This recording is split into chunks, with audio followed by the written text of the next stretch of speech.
there is a thing called, I don't know what it's called, but I would say there is a thing or machine or a program that is actually a tarot card reading program in the spirit world. A tarot card reading machine. I actually saw a machine. It's not just a program, it's actually a machine. And the reason why I need to do that, this specific recording, is because I got, while I was doing the dishes, I get the feeling that I need to go and do my tarot reading. Like this urge of I need to go and finish everything and go and do my tarot reading. But then as I sit here, I'm about to start, and something tells me, because I'm like, okay, I just get an intuition to open the book, and I see it. It's the last one. I just recently added it to the list of topics that I need to go through, and I was like, oh, is it that you wanted me to do the tarot card reading? What do you call it? Karmic lesson, or are you saying you want to do, some tarot card reading? And I get the feeling that they wanted to do the tarot card reading machine karmic lesson. And I'm like, okay, fine. Let's do it. And I'm like, I don't even know whether, every time I never really know most of these topics, what I want to talk about. There are some which I had felt strongly about since I was growing up, I guess. And most of these ones recorded here are just like new stuff for me as well. I wouldn't call myself a spiritual kind of person. I was never like that. I never had this, oh, I'm spiritual. Oh, anything about spirituality was never like, because it's because of I had been, it's not chasing it, but I had tried it many times, and there was a point where I said, stuff it. I'm not going to be going around and trying to find God anywhere else except for what I know that has worked for me up until this point. That is just to go out there and just pray and trust and believe that God is listening and He's responding. And that worked out for me. So the concept of spirituality has never been that ingrained in me. And it didn't help that every other concept that I would try to investigate would just end, have it like a dead end.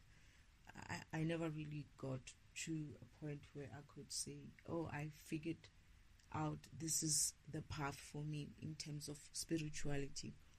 Because most of these spiritual concepts are bullshit. Not most. Most. I would say 99.99% of them are bullshit. Someone would be like, who are you to say this and that? Is like, well, I'm me. I'm me. And then, I don't need you to qualify me or anybody else to approve or anything like that. I'm just okay with me being me and me having my own ideas and my own whatever you want to call it. But I know for a fact that I'm going to be proven right. And when I do, well, it will be that. And it might take long. I'm not even saying that I might be dead by then. Who knows? I never know what Father has in store. Right? So, yeah. So, but to be honest, I don't really care what anybody else thinks, whether it's good or bad or right or wrong. And I don't even care much for being right or wrong. I just care for understanding for myself. And anyone else who gets to understand it as well, hey, welcome. Yeah, we would be in the same bandwagon, I guess. But other than that, I would rather do this than to go around believing all these things that I have tried to explore, and some of them even try to follow, and they just you never end up anywhere. you never even get to a point where you're like, you know what? This, I feel like I know this. I feel like I understand this. And I get the feeling that most people are going to feel like what I'm talking about, they actually feel some sort of resonance with it because it's the truth. It's the truth, and you should feel some sort of resonance with it, right? And you can be stubborn about it. That's your problem. I don't give a fuck, right? That's your issue. I don't care what you do with it. You want to dump it in some place, that's cool with me.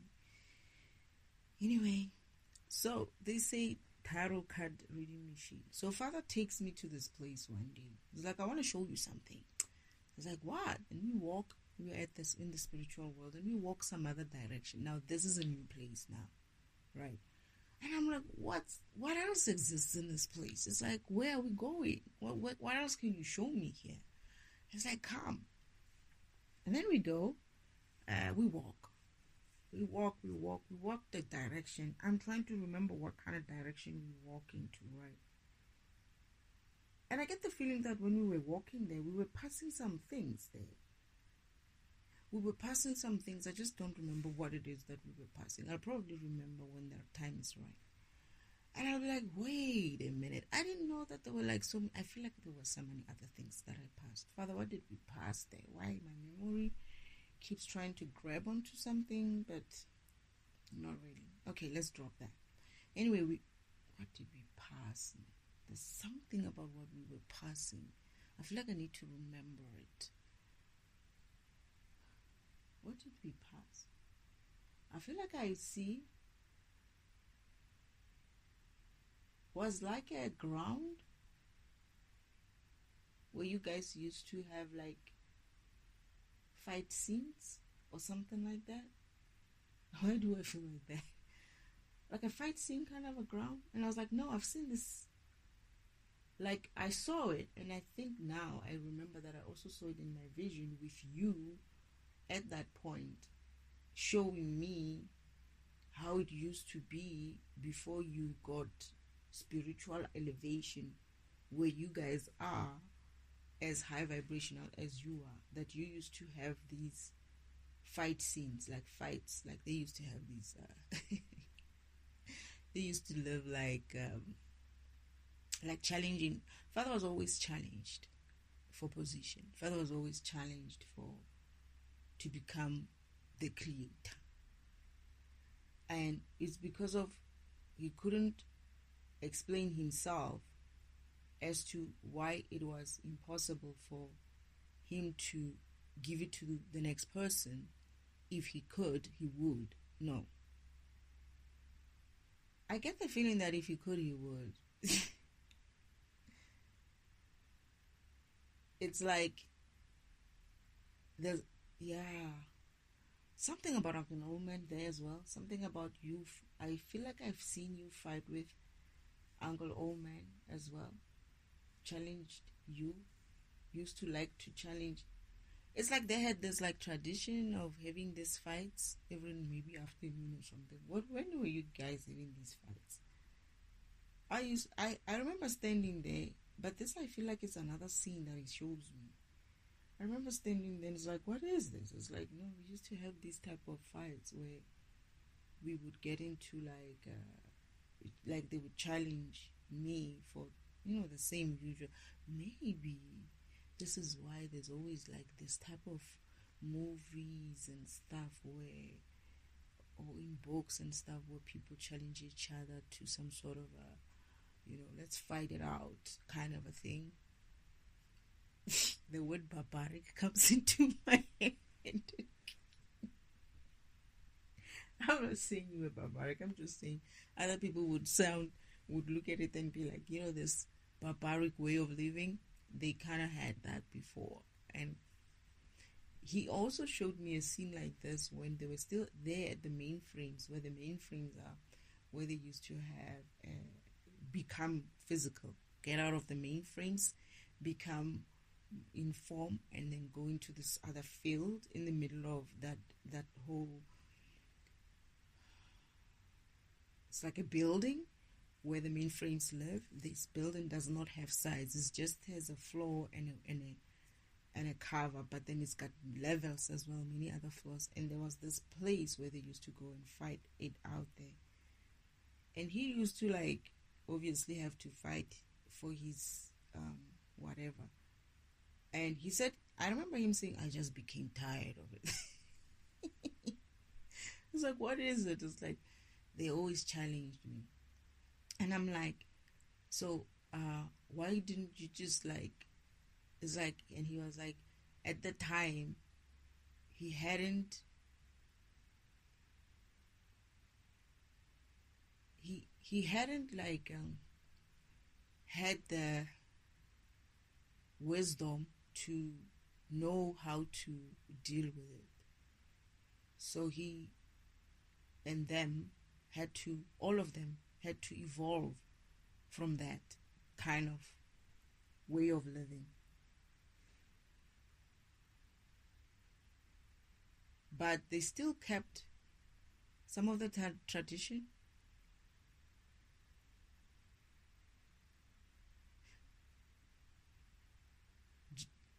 So there you were not like having like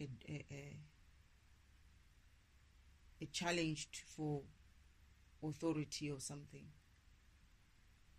It was like just doing it for, just to let off some steam kind of a thing.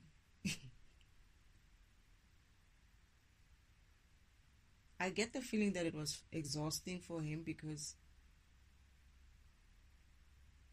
he would always win. And he knew that. It's like he knew he knew that none of them would be able to beat him, but at the same time it's like he had to like entertain it. Shame. I think we passed that kind of a place.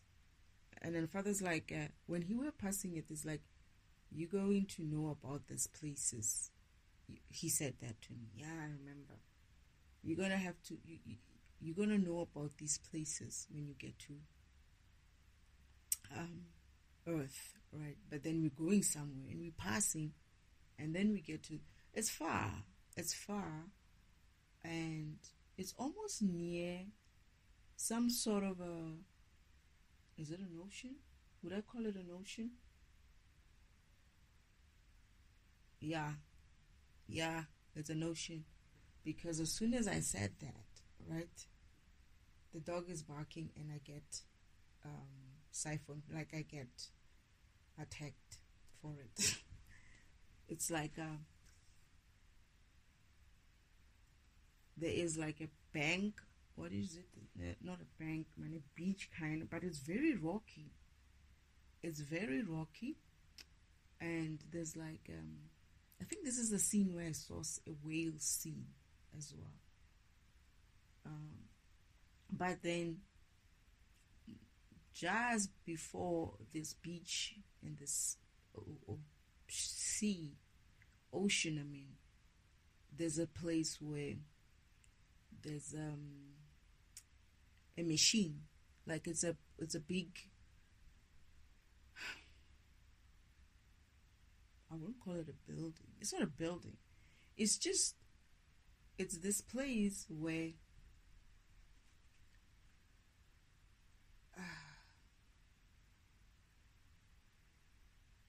Father, which is,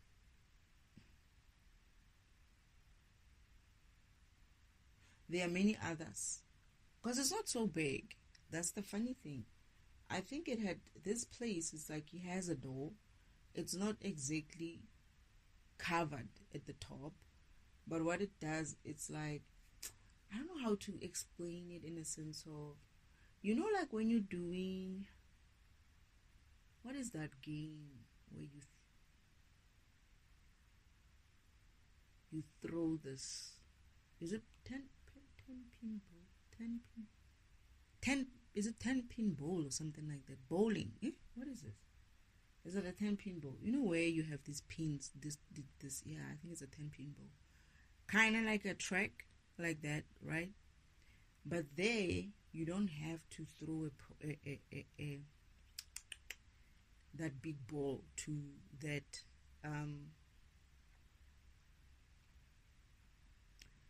it's not like that, but it's like tracks sitting like that. It's like it's a track again, like a track. These cars are on some sort of a track. They come up on a track like that, you know, and in the back, at the back, your cards, your card deck is sort of like installed. It's so when you pick up your cards as a tarot reader, there is a machine in the spiritual world where that deck that you have, when you're about to read it, it appears in that back of, you know, where that 10-point ball, those pin balls are at, there at the end there, something like that, but behind it there is a deck, a big deck, like your cards are bigger than, they were not, I was short obviously, but I see Uncle Old Man, no, they're big, man, because even Uncle Old Man and Imposter got a sister, when they were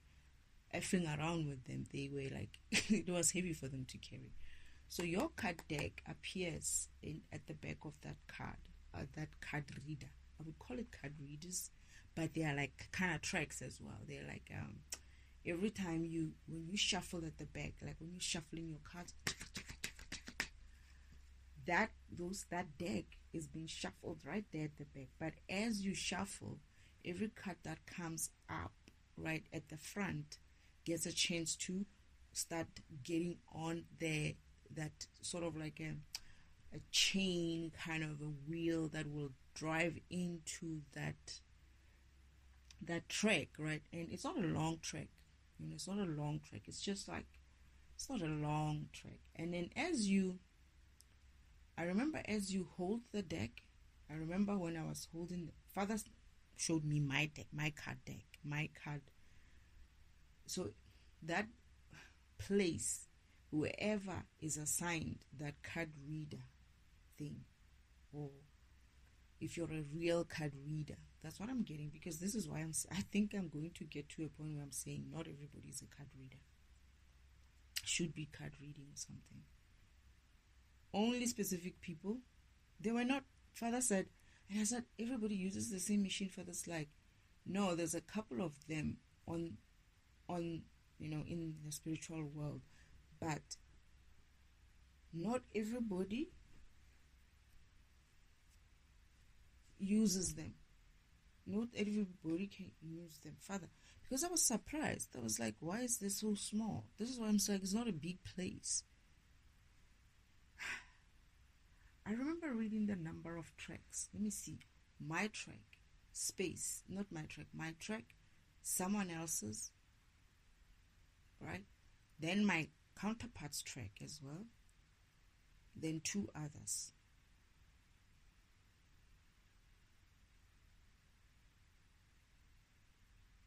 So I'm getting that track actually had, some of them are potential soulmates, or some of them not potential soulmates, are soulmates, but potential. Oh, is that what it is? Because I remember he said something like, that is like your that area we were at. It's like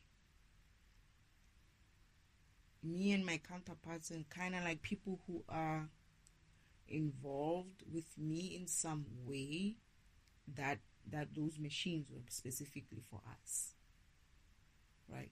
Not all of us, but some of us who are able to be readers. So when we got there, Father's like, this is when I held not when I held. So what I'm understanding is when he was showing it to me, he was showing it to me, and then the name came up, and I was like, who's that? It's like, that's you. You're on Earth, and you're reading a card, and this is what's happening with the card, right? Your card deck appears on that same track, right?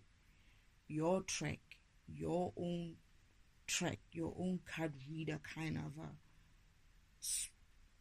track or whatever, really. And behind it is your deck. As you shuffle, right? As I shuffled the deck, it would go, every card would start joining that sort of like a track. Everything works on some sort of a track in the spiritual world. It will get into like slots, like a track, and then they would like move on this track rail and start falling off and then coming back again on the other end. It's like a card shuffler kind of a thing. I don't know if there's such a thing. You know when you is that money counter thing? When you use the money counter thing, the smaller piece, and it goes, yeah, something like that, but it's actually a big thing on the ground. It's built, right? But it's not going that, it's going as fast as it's like it's slower. As you show your cards, as you shuffle your cards, the card comes in one at a time. There's like slots where every card falls into, and then it just rides along the track. But then if it's not called, right, if it's not the right answer, it goes back and joins that deck that you're shuffling at the back of the machine. Now, whenever I hold my card, right, to read in the spiritual world, that line that reads me will mention my name, Destiny, right? It says ding, like it's as if like you're in some card game show, ding, and then I'm like, okay, that's me. It's like, yeah, that's your track, and it closes and it's on. It's as if like now the spiritual world knows that you have your deck in your hands. You're about to read, right? And then as you shuffle, your shuffling is actually shown at the back of the track, right? It's shown how you're shuffling. You're shuffling. And this is where Father says, he showed it to me later. But then as the cards come out, right?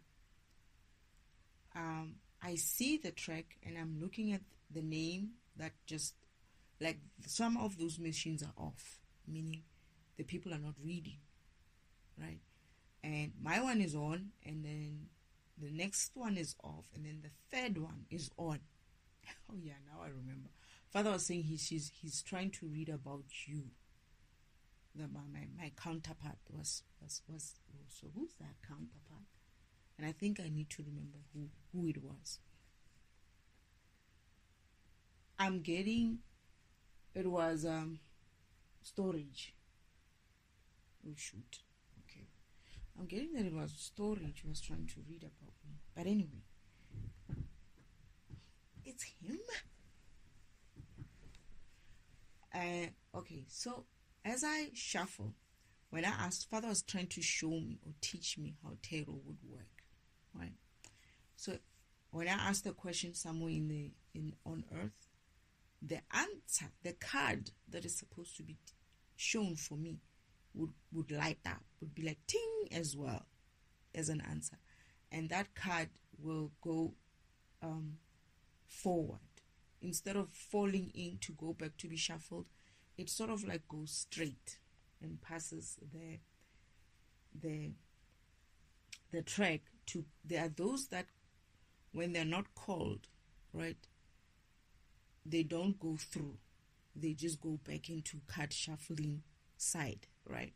But those that are called, when they get to the end, they go to the side, I think, and then join another track to go out, meaning I'm going to see it here on earth to say, there's your answer to your question.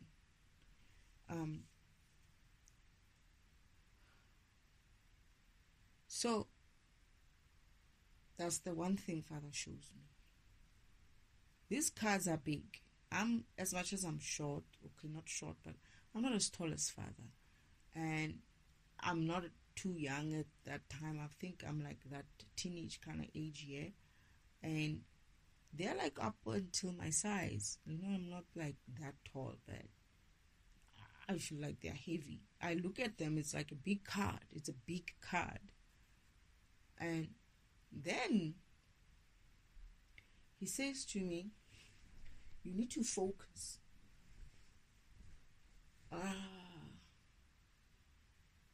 He said to me, I'm going to have a problem of focusing on the reading. I need to learn to focus. You know me, my brain just goes everywhere sometimes.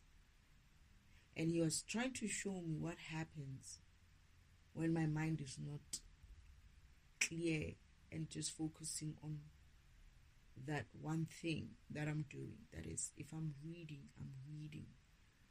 Because I just go off sometimes and start thinking many other things. So he was trying to show me what happens. I must remember what happens at the back in the spiritual world when I have a card. I must imagine that what my question was, I need to keep it in my mind so that the machine is able to answer me. I feel like there's a time when I'm asking too many questions and it showed two cards at the same time. Like it tried to answer the different questions. Oh, so is that why I get... You know that happens to me, ne? Oh my goodness, and I do that a lot. I didn't understand why whenever I shuffle, I get two cards. I get 2 or 3 cards sometimes. He says it's because of, she said, you see what happens when you ask too many questions in that one, like you don't keep the same question in your mind. I used to think that it's actually Uncle Omen and my imposter got a sister fiddling with my stuff, but they would do it. But I remember him saying, because I asked the question, it went ping, and then immediately after I asked another question, it went ping again, and those 2 questions had nothing to do with each other. Like my mind had many other things running at the same time. I was thinking of reading and I was thinking of other things. So that machine was trying to answer me all the questions that were going through my mind.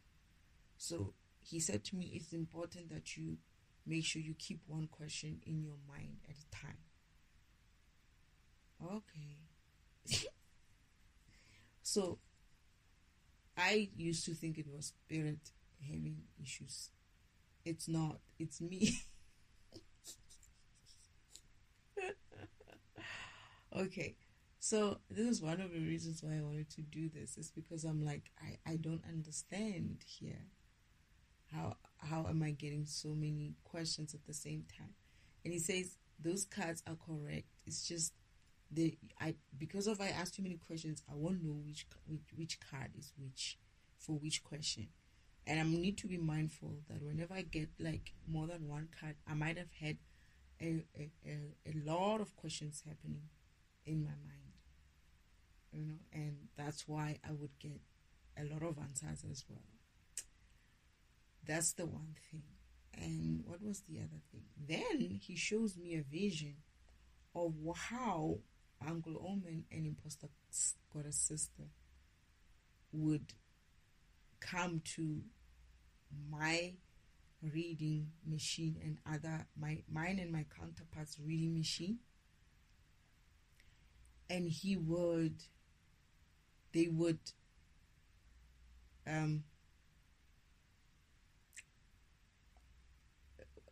fiddle around with the card readings. Like, those guys are stupid, and he's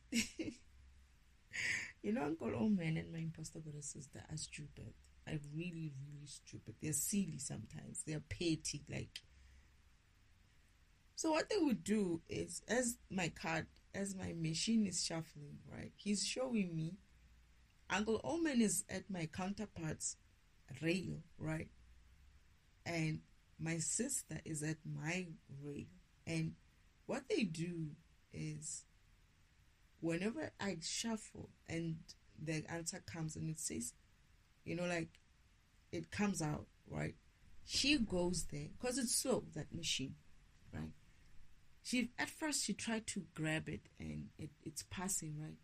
And she's like, she has to move with it, but she's trying to take it out of the rail, right? And then she manages to take it out the rail. And Uncle Orman looks at her and is like, yeah, let's do that. And they continue to do that. Like all these answers, when I was shuffling, they would take them out, right? Put them on the side, and then go back and take out another wrong card and put it in that other track where I say, once it's illuminated, it goes there to the front, but then when it gets to this other place, it slots like sideways. It goes, changes the track, and then goes to the other side of that. I won't call it a building, man. It's a space where it's not even like covered at the top, but when it goes out, you can actually see the sea, the ocean on the outside of it. It does have a wall, but now that my card has been read, it joins a different track and goes out there, right? To as if like it's going out to the world, but it's actually me seeing it in the physical world. It's fallen down on the physical world where I'm seeing the card as the answer that I need to get, right? So my sister and my uncle would fiddle around with my readings like that. They would take out this, because it illuminates, right? And they would be like, yeah, that one is illuminating. They will take it out, and then they will go and take out another card, right? And slot it in that track where it has to go out. And they would do that every time. And they're laughing at this time. They are giggling. They are having fun, right? But they would I understand that they did that on specific times when they knew, because they have like a blueprint of our mission and they know what needs to go, what needs to happen. They would do that only when they would come by, only when they wanted to confuse us. They came by to come and try to confuse us about something. Is that now? Is that now when because I haven't started like doing this tarot thing. Maybe a month, about a month. But specifically around this time, that's when they will try to go and change or play around in the spiritual world to fiddle with my card reading and my counterparts reading. There were a couple of us there. I don't remember if there were 5 or perhaps 6, but I'm getting that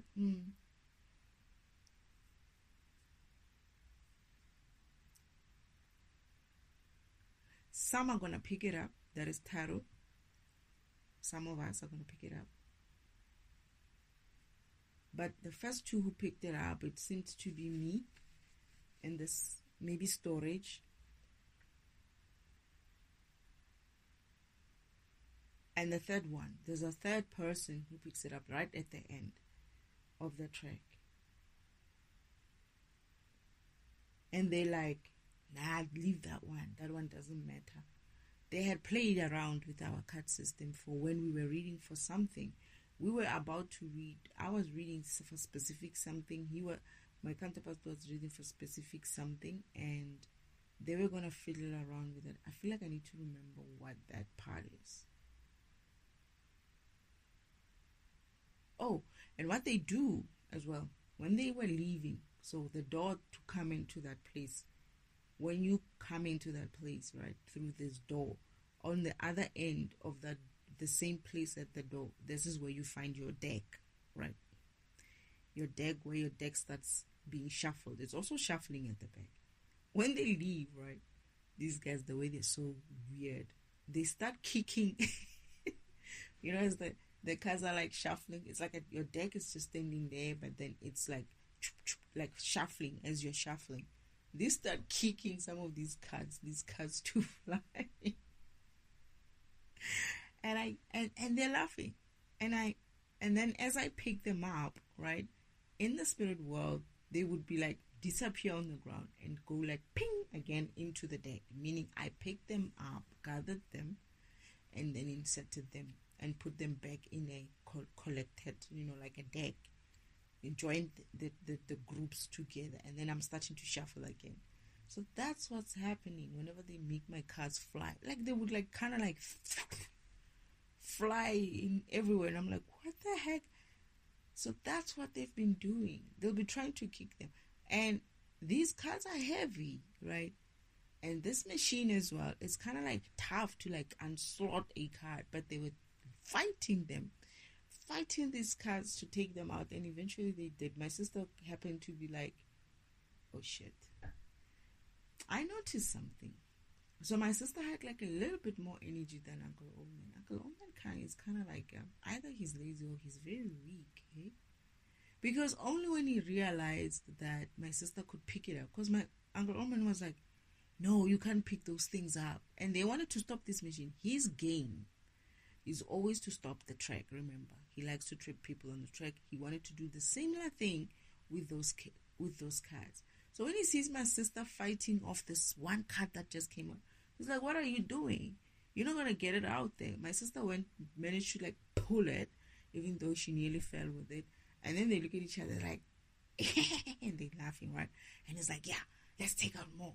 Let's take that other one out and put it there. And then they're starting to come up with this game of taking wrong ones and putting them in the track where the chosen or the illuminated cards were supposed to go. And they're taking out these cards and just putting them on the side, taking them out, the correct ones, the ones that were shown, were illuminated. They're taking them on, they're putting them on the side.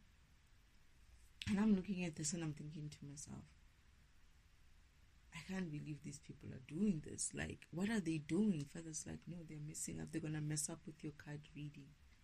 You're going to pick this thing up when you're on earth. You're going to learn how to do it. But then he was showing me that I need you to understand that you need to keep the same thought of a question in your mind so that you don't get too many answers. Okay, Father, I get it.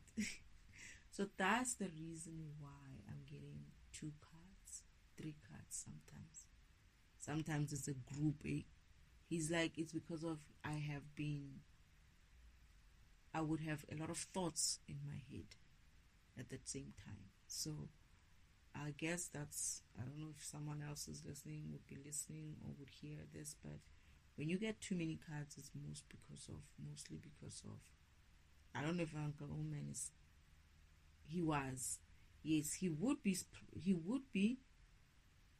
messing around with other people's cards, not just us, but not always. It depends who you are. It depends what they want. It depends on many things. They were going, it sounds like when I see them as if like when they leave that place where our ones are, they go to the next one. They're like, yeah, there's another one. Because Father, there is a big one somewhere. I remember he said, there's a big one somewhere. That one was small, man. The one that we had was small. Father said he created that one for us, just for us. But to be honest, I got the feeling that not many people are supposed to be doing it.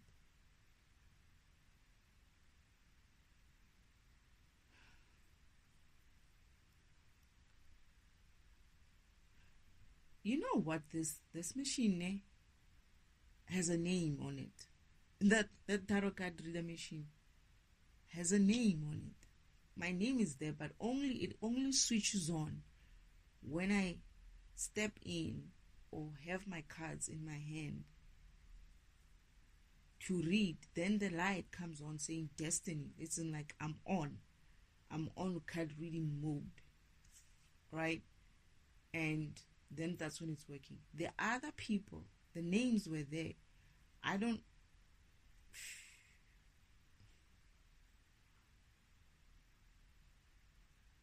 remember the names. I feel like I need to.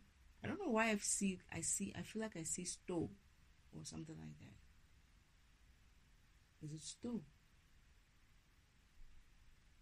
And I was like, what kind of name is that? And I think Father said it's the name that you're going to give him. Yeah, because I did give him that name, Store for Storage. I don't know his real name, but I think I gave him the name Store. But it just so happens to be his real name or some name that other people call him by. I saw, my goodness, I hope I can find it. A mosquito, a huge one. I need to find that mosquito and deal with it. But anyway, so yeah, so that card reading machine is already assigned to some one person. Not everyone is a card reader.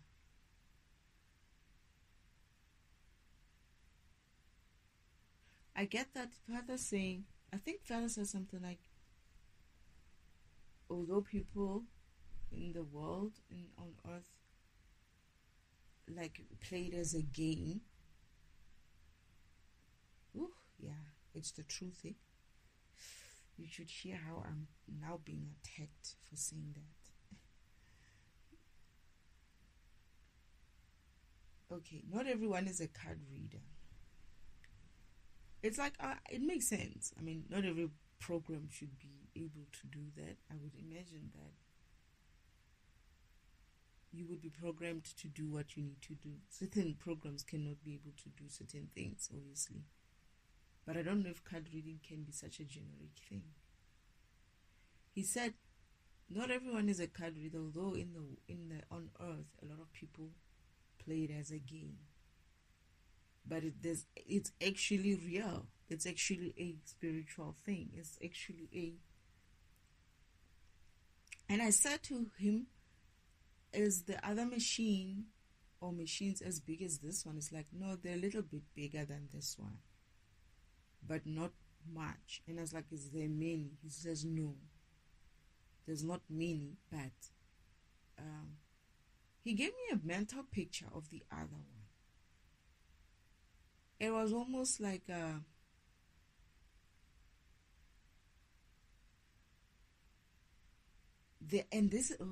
wait, I see them. This is where Uncle Oldman goes with, when they leave that one of ours, they went to the bigger one, the many slots one. Father said this is the bigger one. No, he did also take me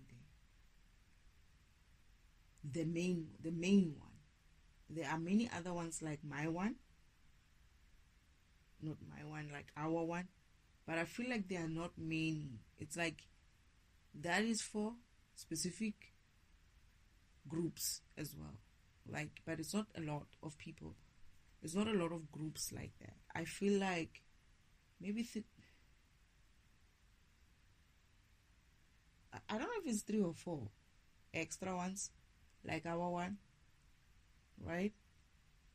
And then there's like a bigger one. And I was like, wow, this is big. And I was like, is this everybody? He's like, no. But they were like, it's not too big. It's big, but it's...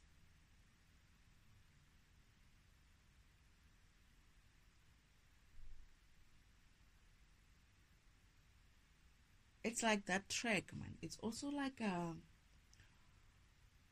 Sacred Timeline track. That is, what is that? The condensed version. The one with the straight line. Not the one that winds around the Sacred Timeline, but the straight one. It's like that one. It's that thing looks like that one. But you know what it looks like? It's almost like it's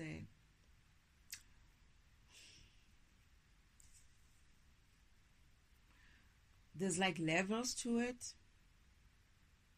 Maybe about 10 or so slots as well. And there's like level 1, level 2, 3 or 4, 5. So it's not many. It doesn't cover the whole world. You know what I mean? It's not. But I don't know why, I'm getting that on those specific ones. people share it. Like, that machine is not dedicated to specific people. Okay. If I remember, yeah. But then Uncle Oman and Imposter Goddess Sister, they're playing around those things, right? They're just doing basically the same thing they were doing on that other smaller Yana one. The one where my one is. And they're acting like kids. They're acting like a bunch of fools. They're doing the same thing. I don't know why I feel like they're riding it. Did they like get on it, like on my card? Uncle Orman is like lying on the cards. I like because they're not. Oh, that. Yeah, they were. They are doing that. They are sliding on the, like, they are lying on these cards, right? They're even bending them because, hey, now you know what, these people are just. Father takes me there to show me what they did. They were actually like destroying some of these things. They're like, their cars are like bended because, I mean, it's like he's sleeping on like 3 or 4 of them or something. They took them out, some of them. The machine got stuck. It's like they're just being nasty. They're being nasty. They're just doing the most foolish, foolishness. That's what they're doing.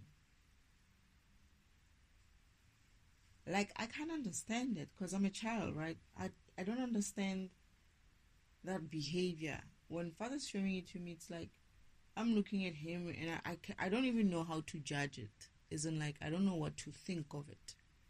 Because this is the first time I'm seeing people who seem like adults, like as old as my father, behaving that way. And I need to go and get this mosquito. Alright, so yeah.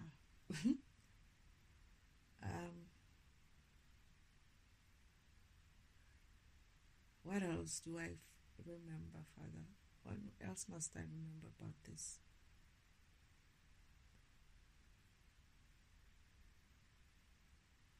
I'm getting that there's not a lot of people who are card readers. Real card readers. It's a function. It's like if you're a program, you're gonna be a program. Not gonna be a program. You're a program. Not every program can be a card reader. There's a reading. That card reader seems to be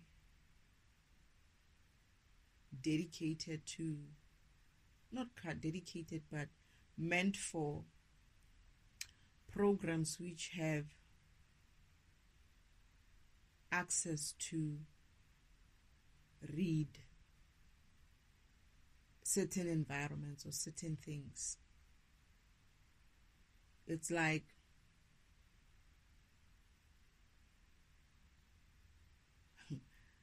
yeah, it's like my access to read the system like that gives me the ability to become a good card reader in the essence of the kind of access that I have because of the program that I have. Similarly, for my other counterparts are able to access data or information or programs in that way, and they would also be programs which have a functionality to read data.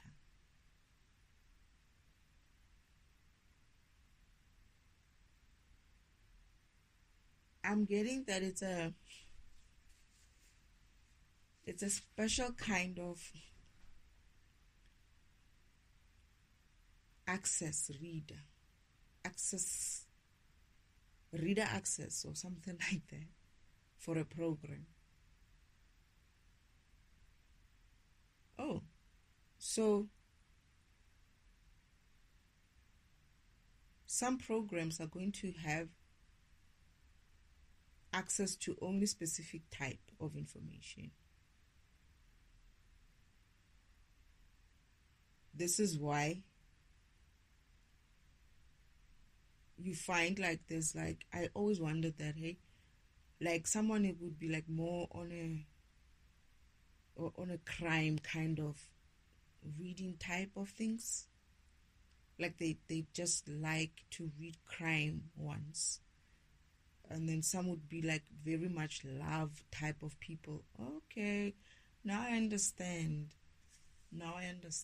And some would be more general, but some would be able to access even deeper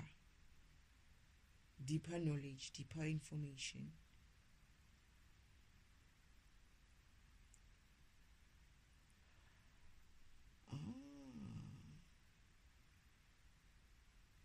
I get it.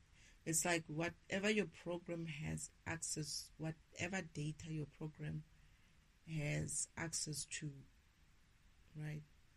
That's more or less your kind of a, not limit, but what you would most probably be able to access easily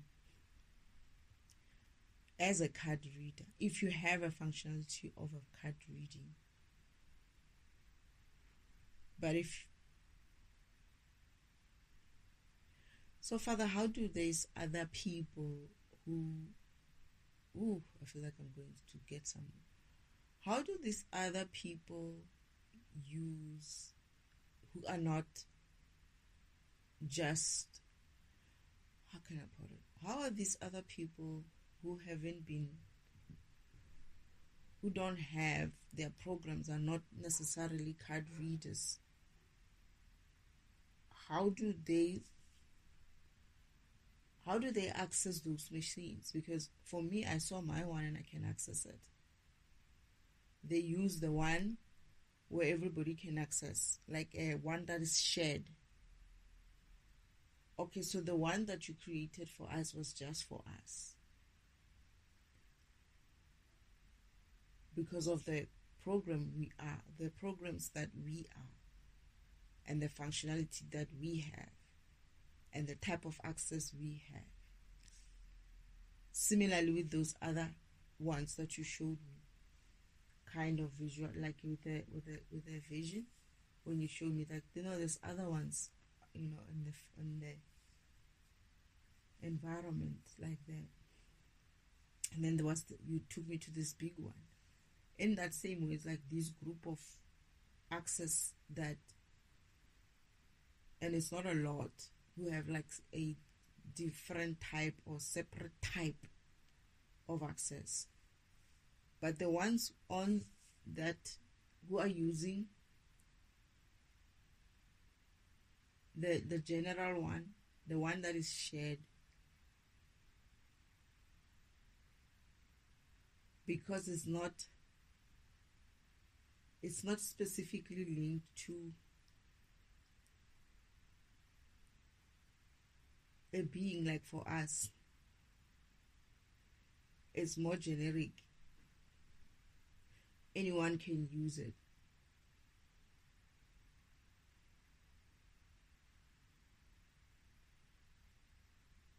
Anyone with knowledge of accessing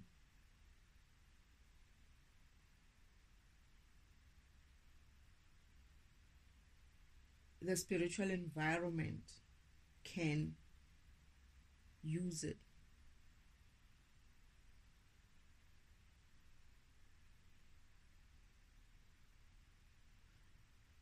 But I'm also getting that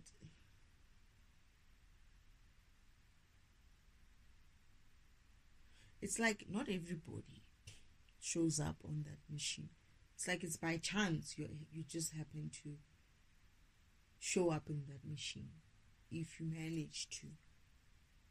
But I'm also getting that Uncle Omen and Imposter Goddess Sister kind of like had a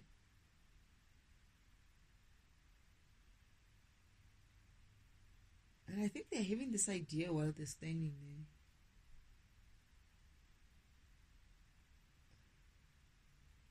Uncle Omen is having this idea when he's standing there that he wants to get other people, since well that machine is not specific to anyone. He's gonna get people, he's going to find a way to get people to read cards using that machine.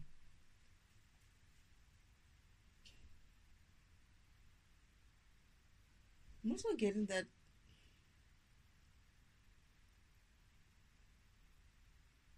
I'm seeing that machine being too busy. But Father's showing me the future of it. He says, this machine is going to become too busy.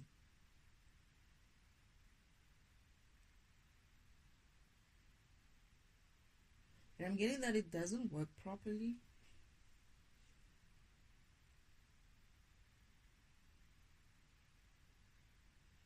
That's why the messages are jumbled. Oh my goodness. It's also that. It's not just the fact that they were messing with my messages in a computer way, because I remember them changing the story. They changed it in the background for me, for certain people, for certain readers who you chose to communicate for me, to report news for me. But by them getting everybody on this tarot reading frenzy, they are jambling. The messages are jumbled. This is why I kept saying this, that Father, they're fucking collective. This is why people keep saying they're reading for the collective. And I kept asking myself, like, what's the point? Are you telling me that every program out there is having the same bloody experience at the same time? Seriously. No, we're reading for the collective. That's what it means. That's why they cannot pinpoint a specific person. It's because the messages are jumbled because of the frenziness of everybody who's not supposed to be there is there. Now people are receiving messages. Okay, so they're overloading the machine by bringing in more people on that machine. So one track could be reading, let's say it's supposed to be reading one person at a time. It's reading for 5-6 people at a time. So some of the messages these people are getting who are reading, it's in one track, right? 5 people connecting to it. So which message is that machine supposed to be displaying? They're going to get a message for other people. They're going to get other messages which they were not meant to get. And this is why I always felt like the messages are jumbled. Like, I'm like, Father, I kept saying to Father, and I think I did a recording for it, that these messages are confused. It's like this person is reading many things in there, or many different people in there. Why? Who is she talking to? Like, what's the point? Why should... And this is why they say, take what they say?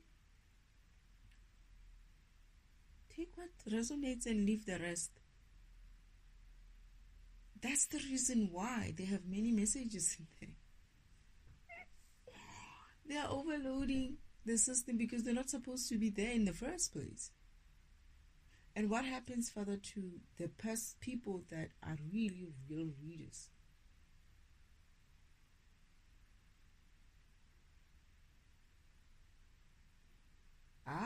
So my readers, but they are also confused.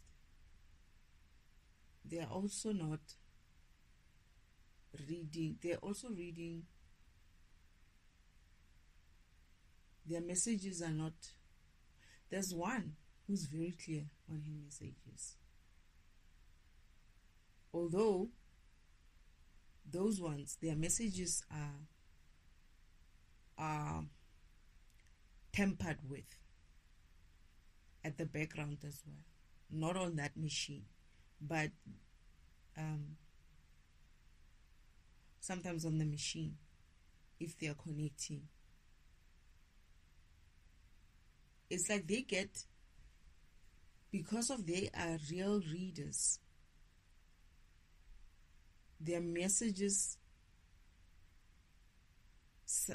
as much as their messages, especially I'm thinking about a specific person now, her messages, she has this thing of picking up when the message is being confused.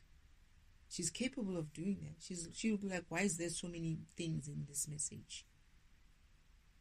Where's this coming from now, Spirit? You know, she's very good at that. She's one of my favorites. I feel like she's trying very hard. She knows what she's doing. She's trying very hard not to get confused in the mess. She's also not a general reader. Okay. She's one of those that they also mess up with sometimes. They try to mess up with messages as well. Okay, I get it. And then the rest of them,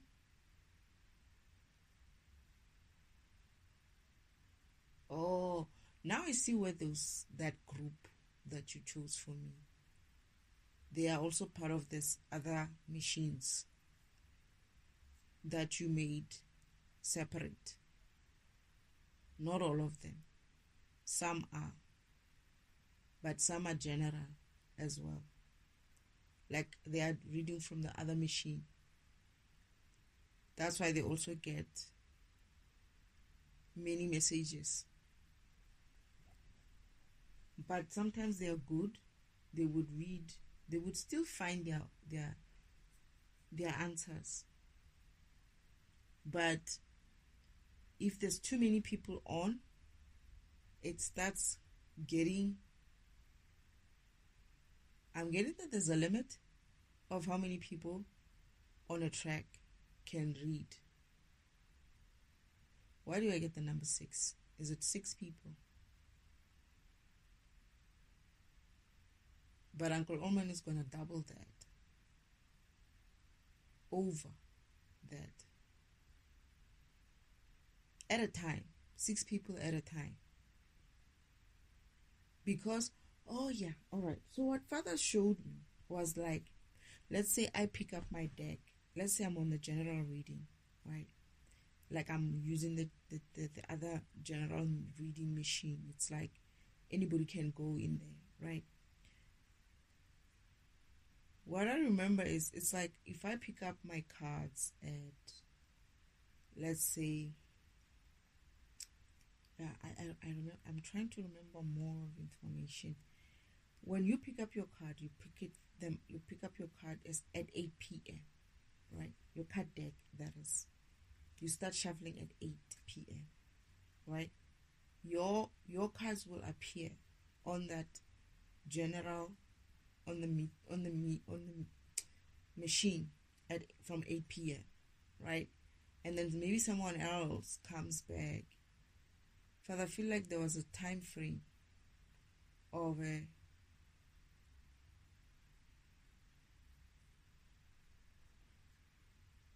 is there like I feel like they need to be separate.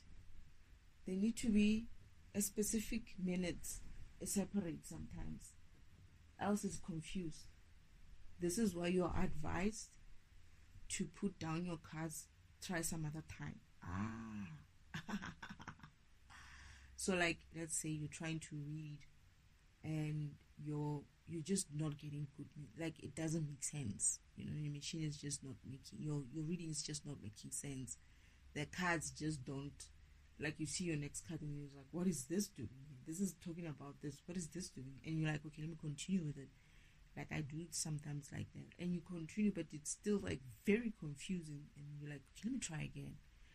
When you try again, you just might enter a slot where the machine is able to register you where you are not overlapping with the other reader who started at 8 p.m.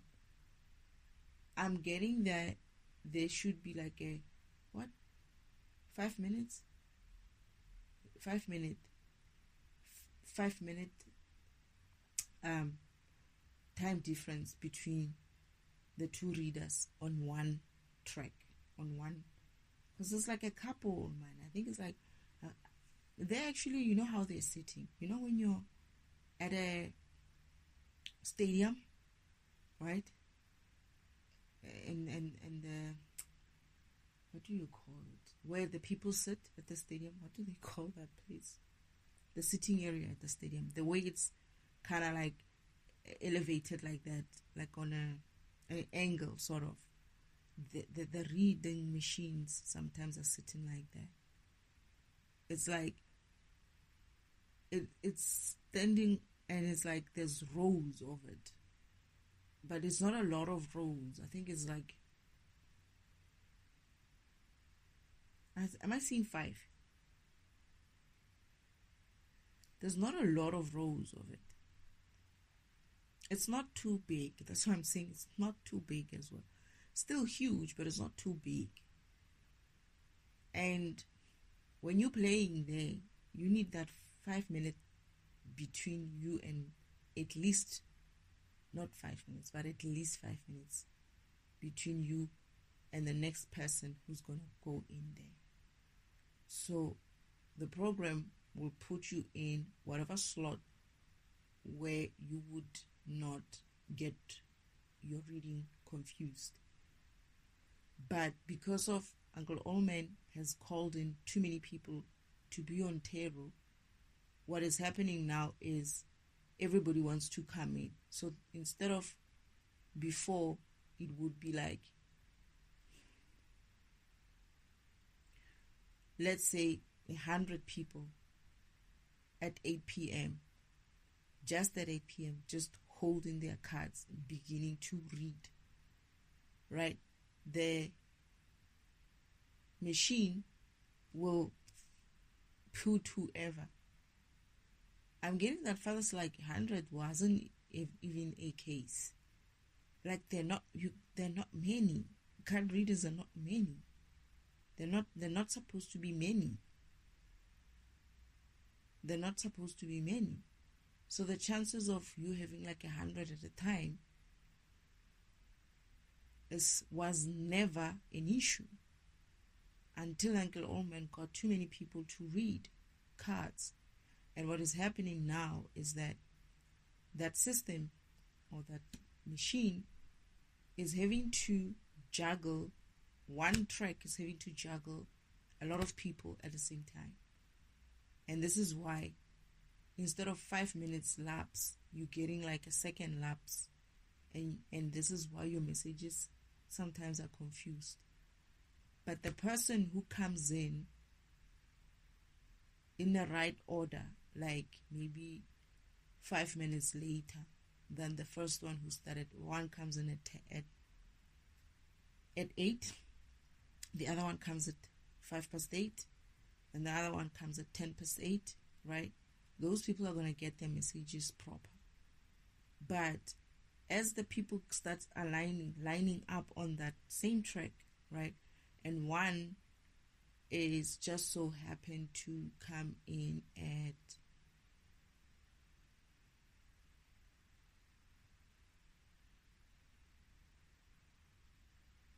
is it like I'm getting like Oh, so one came at 8 and one came at 8:01. All right. That 8:01 person is going to most probably get confused messages because they will read. I remember Father showing me this. Your cards are going to be mixed with the person who's reading maybe 8:05. It's almost like the more people you put in between 8 and in, the more readers you put between 8 and 5. I mean 8 p.m. and 8:05 p.m. The more extras that are added in between there, right? Between 8 and 5, like 8:01, 8:02, 8:03. Anyone who's put in there, even in seconds and milliseconds, right? This is where now they who are in between that 8 and 5 are getting mixed messages. So if you came in and you were fine and you came in at 8:0, maybe 8:02, right? And somebody else was 8:03, 8:04, and then there's someone who's like 8:21. Yeah? What is it? 8, yeah. Something like, yeah. Those people, not 8, man. 8:01. Those people, the 8:01s and 8:04s, are going to start reading each other's messages into their reading. Because they're not keeping to the machine's time difference. And the system is essentially overloaded because there's like a lot of people who are going on it at the same time. So the messages are confused. This is why people started reading properly. They said someone, and then eventually they started saying the collective. I was like, who's this collective? Who are they talking about? I kept asking Father, who's the collective?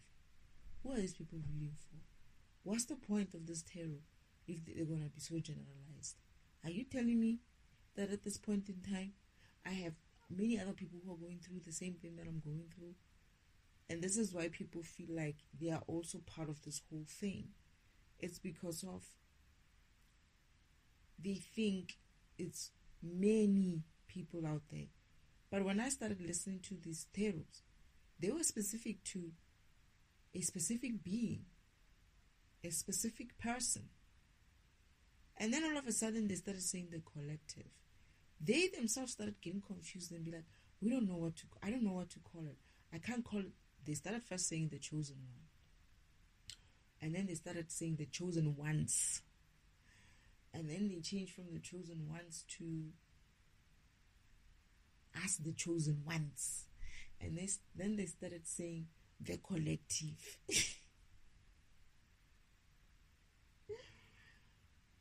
Also, he can confuse. I think this is because of Agloman wanted to confuse my readings.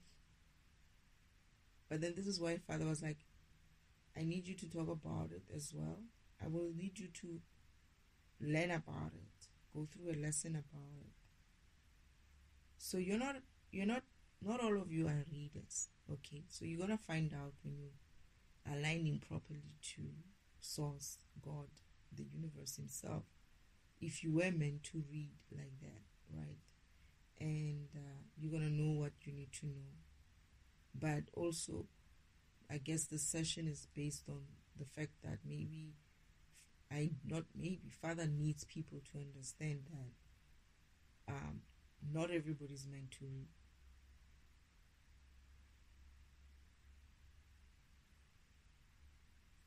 So Father wants to, you want to change the access. You're going to change the access. The upgrade is going to change the access to card reading. Obviously. I don't know, we said something. We talked about this access. I remember you were saying the machine was working fine because we were standing next to it. It was like we were watching horses, right? Because on the outside, it's also outside. It's not covered, right? Like I'm saying, it's like a stands at the stadium, and we were standing like at the bottom, kind of wish, and father's talking. So we're watching the machines that are near us when they are releasing these cards, which are closer to us when they are releasing these. Because I'm short, right? I cannot go and stand up there a little bit there, so I need to be there at the bottom. How they are passing through. Father's trying to show me how they are passing through, how the messages are actually now like almost like they're like there's a lot of close to each other, right? And we were talking about how he could change the access to that kind of machine, because it's gonna make, what I'm getting is, all the other people who are supposed to be using it are going to have a problem to use it, because there's a lot of people who are not supposed to be there who are there. So I said to Father, but why can't you make it the same way you did for us, where you were specific with the name? He said he wanted more people around the world. I didn't know what the world was. I remember thinking, I didn't have a context of how many is many, right? But this is what I'm saying. Those people are not a lot. The machines, that machine is not too big for handling 8 billion kind of people on this planet. That is, even if, let's say, tarot readers are like, I don't know, 1 million, that is still too much for that kind of machine. It's not a lot of people who's supposed to be on that machine. And that's what Father keeps emphasizing. Not everybody's a card reader. But Father, I feel like I'm going somewhere. I feel like I'm going, I don't know where, I feel like I'm going around. You're showing me around. I don't know what that has to do with this. In future, because it looks very futuristic where I'm going. In future,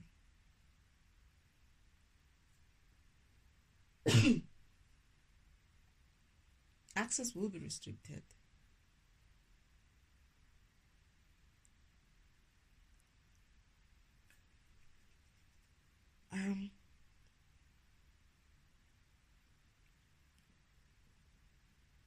I feel like even people who had access to reading cards are not going to have access to reading cards.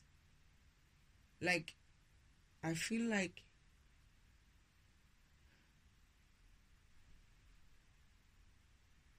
there were those, okay. I'm seeing this woman. I feel like it's that lady on the purple chair. She's not going to have access anymore. There were people who were essentially working with the devil, Uncle Devil, that is, who misused their gifts to serve his purpose.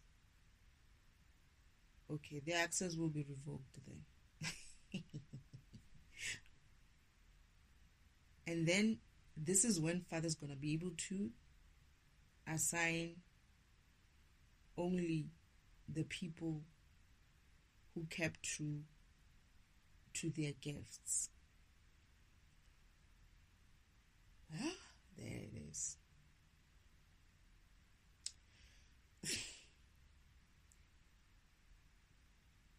That way, that machine will be specific to the individuals as well. Like that machine, only a specific reader will appear on that machine.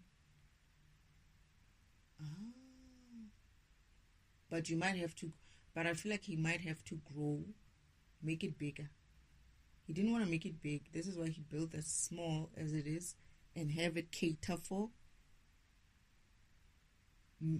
various many others, right?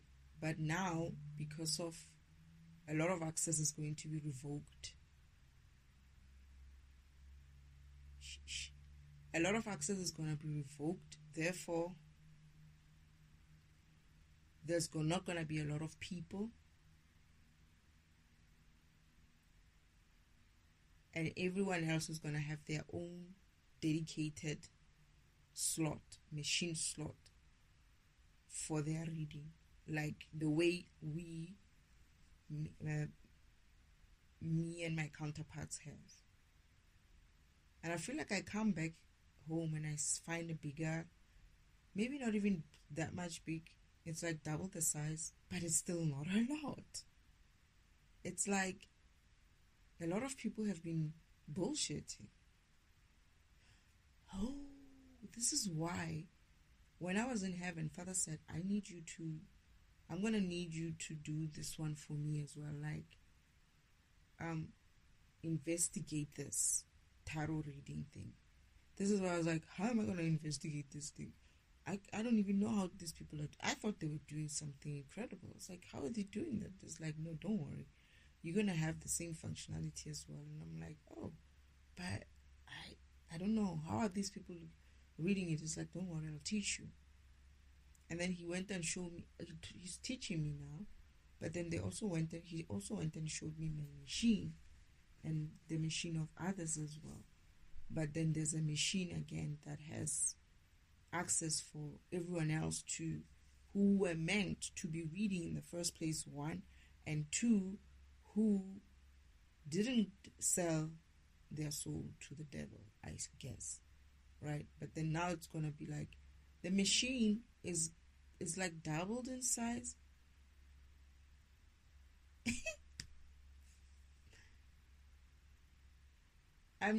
Funny thing is, I'm seeing my brothers, some of my brothers working on this machine, installing this machine. Isn't like they're smiling, they're happy for some reason. They're very happy that is a change that they're making in the spiritual world. And then I'm getting that the machines, remember when I said in hell, right? There's these people who are working there, like they're working like metal works and things there. That's what they're building. That's what they are rehabilitating. That's how they are being. They are the ones, because there's like a lot of people there. That's what some of them who are installing this are the people who are coming from Lucifer's domain, and they're helping to install that. And they're working together with some of the angels as well to install this thing, to make it bigger. So now I'm getting that. Now I know where. I know what the people in hell are doing. They are working on. But these are the high vibrational beings in hell who are able to sustain the light a little. Because I see some of them are sitting under the trees as well. There's like a tree system there. Some of them are sitting underneath a tree. I feel like I had a vision of them doing this. It was a vision, yes. And I asked, why is there shadows?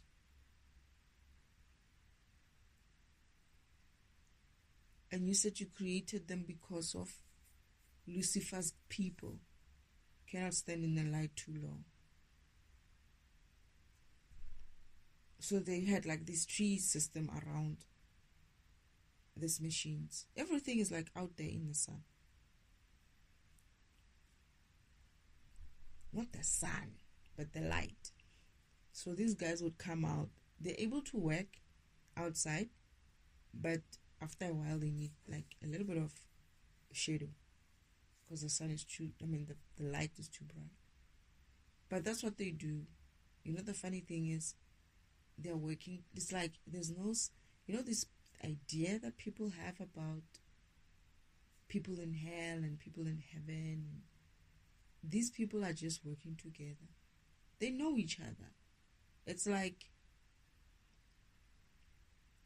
my brothers know some of these people, know some of Lucifer's people. They're like, know them isn't like they know them. They are like, seriously? Oh, okay. As in, like, some of them, when they leave, like, I feel like, I don't know, like my brothers, some sisters, sometimes some of Lucifer's people don't live there. They live in an area where it's a little bit shadowed. And my brothers and sisters sometimes go. There is a brother or some of my brothers and sisters who live around that area, so they would obviously bump into each other. It's like, I don't know, I get the feeling that they're friends sometimes. It's like just because of your low vibrational and you're in hell, it's not the end of your existence. And I remember feeling like, that it's encouraged for Lucifer's people sometimes to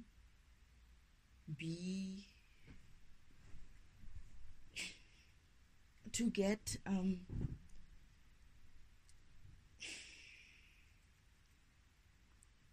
to mingle with high vibrational beings, so they can, that's how they learn to, raise their vibrations as well. Okay. Oof. And I remember feeling like when my other brother was like, no, there's my house over there. There's so-and-so's house. There's so-and-so's house. He said something about the others live on that other side. Like most of the other brothers and sisters are living on that other side. Then in the front, it was him. And I feel like I did go there.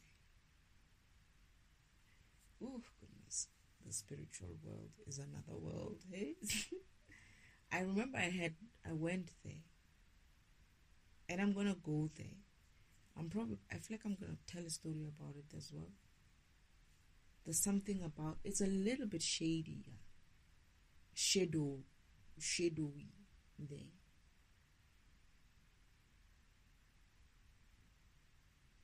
Hey, my goodness.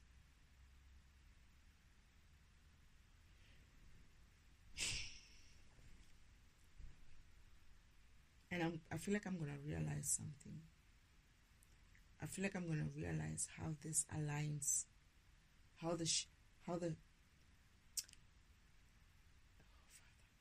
you're scaring me now. I feel like I'm going to realize how the spirit world aligns with the physical world.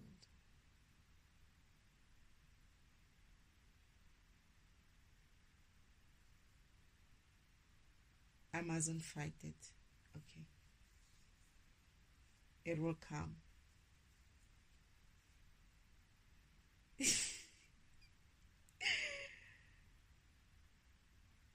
And I mustn't worry about it. Okay.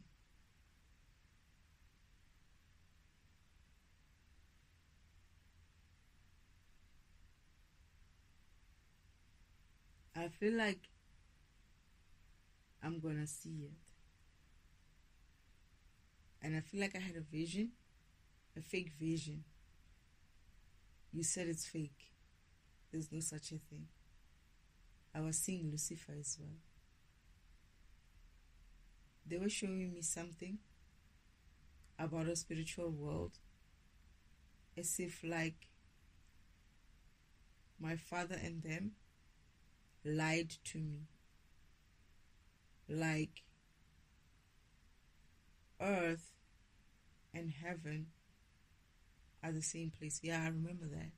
I remember that. I remember that. And you came and you're like, don't worry about it. I was like, why am I seeing this? What is this about? Father's like, they're trying to make you see it as if like it's the same thing. And I said, so what if it's the same thing? And he's like,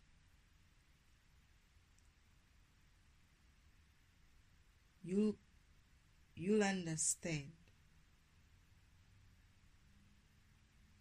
when you finally wake up.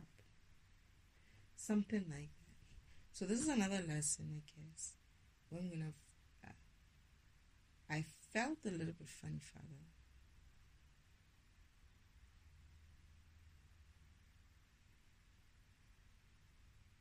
And you said, I need to allow it.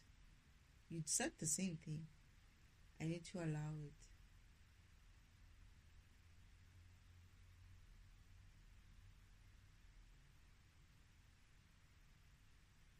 Okay.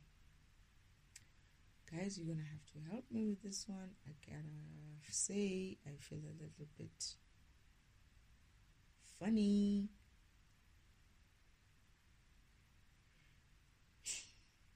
These streets, they played a game with me.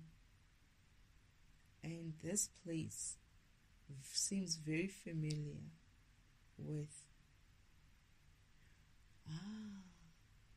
like a street where I in the township that I grew up in.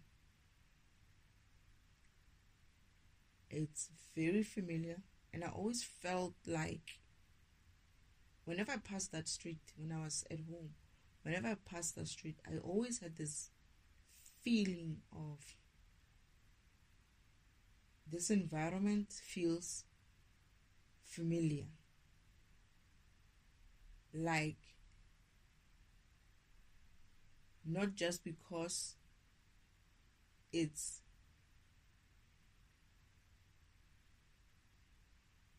not just because of it's in an environment that I see or I live in and I pass there every once in a while. But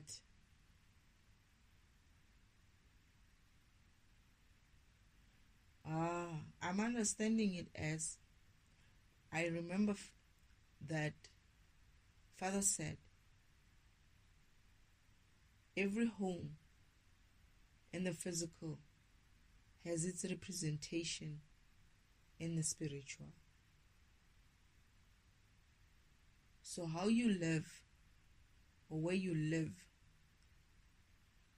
in the physical, your whole, depending though, your house is also represented in the spiritual. However, then when I was there, I said to Father, but this looks familiar. It's like, yeah, it's a street that you know well. And I said to him, but I remember there's something, there's houses on that side. There's a rail track here. And I think the rail track does exist there. And a train station there. Okay, yeah. And then I said to him, but there's houses now. And he's like, yes, those houses don't appear. So this is a new area. Oh shit. So I was right. This is a new area that was built when I was still alive here. So this is what I'm saying. People who have built after my existence here are gonna find that their homes are not represented in the spiritual world. This is why their homes are darker sometimes. They could still be light, but connection to the spiritual world in a home, for a home, is also serves as that support for your home to have alignment to spiritual environments as well. Because when you put a house in the physical, that house is going to show in the spiritual. But what Uncle Omen did by creating this extra layer within me, he essentially robbed all the new homes that have been built up until that time their presence in the spiritual world. And this is why I remember Father showing me how it's going to be. I know I'm going to another topic, but it's coming and it's coming. What can I do? How homes are getting darker and darker. And as they get darker because of your low vibrational, the people in the homes are low vibrational. They are disconnecting to the spiritual world. So when your home has a lot of turmoil, a lot of low vibrational shit happening in it, your home starts disappearing. That high vibration that it's using to align to the spiritual world falls away, and therefore you're not able to do that. But this is in the real physical world that it used to happen. That one he showed it to me. But now with this now I remember that hell people have a place where they live. They don't live in that factory. They leave. And I said that. I was like, I feel like they leave and go somewhere to their homes. But it's a different area. You know where I said heaven? Heaven where? Because Father said to me, and I said, so where are these people going? When we were playing on the Sacred Timeline track, right? There's a time when we were playing on the Sacred Timeline track and people came in and they watched us play, right? And as they were watching us play, they were cheering us on and whatnot. But after that, it was kind of like time off or night. It's not exactly nighttime, but it's like evening or something. It's still bright, but everybody's like, yeah, you know, the track switches off. Your track stops, your cut stops where the track finished. You get out of the track, right? Your avatars get out of the track and they go. And they're going home somewhere, right? You live somewhere. You live in your home, but in the spiritual world. It's like your avatar plays on the Sacred Timeline track, but you actually have a home in the spiritual world where you live. You go there, right? You live there, you come back in the spiritual timeline track, you play. I guess it's when you're sleeping and you're awake or something like that.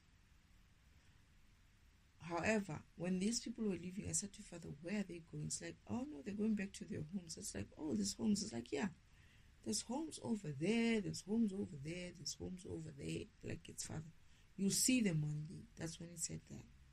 But there's this time in my visions, it's fake vision. These guys, Uncle Omen and Pastor God sister, they take me to a place, an area where Lucifer and some of Lucifer's people live.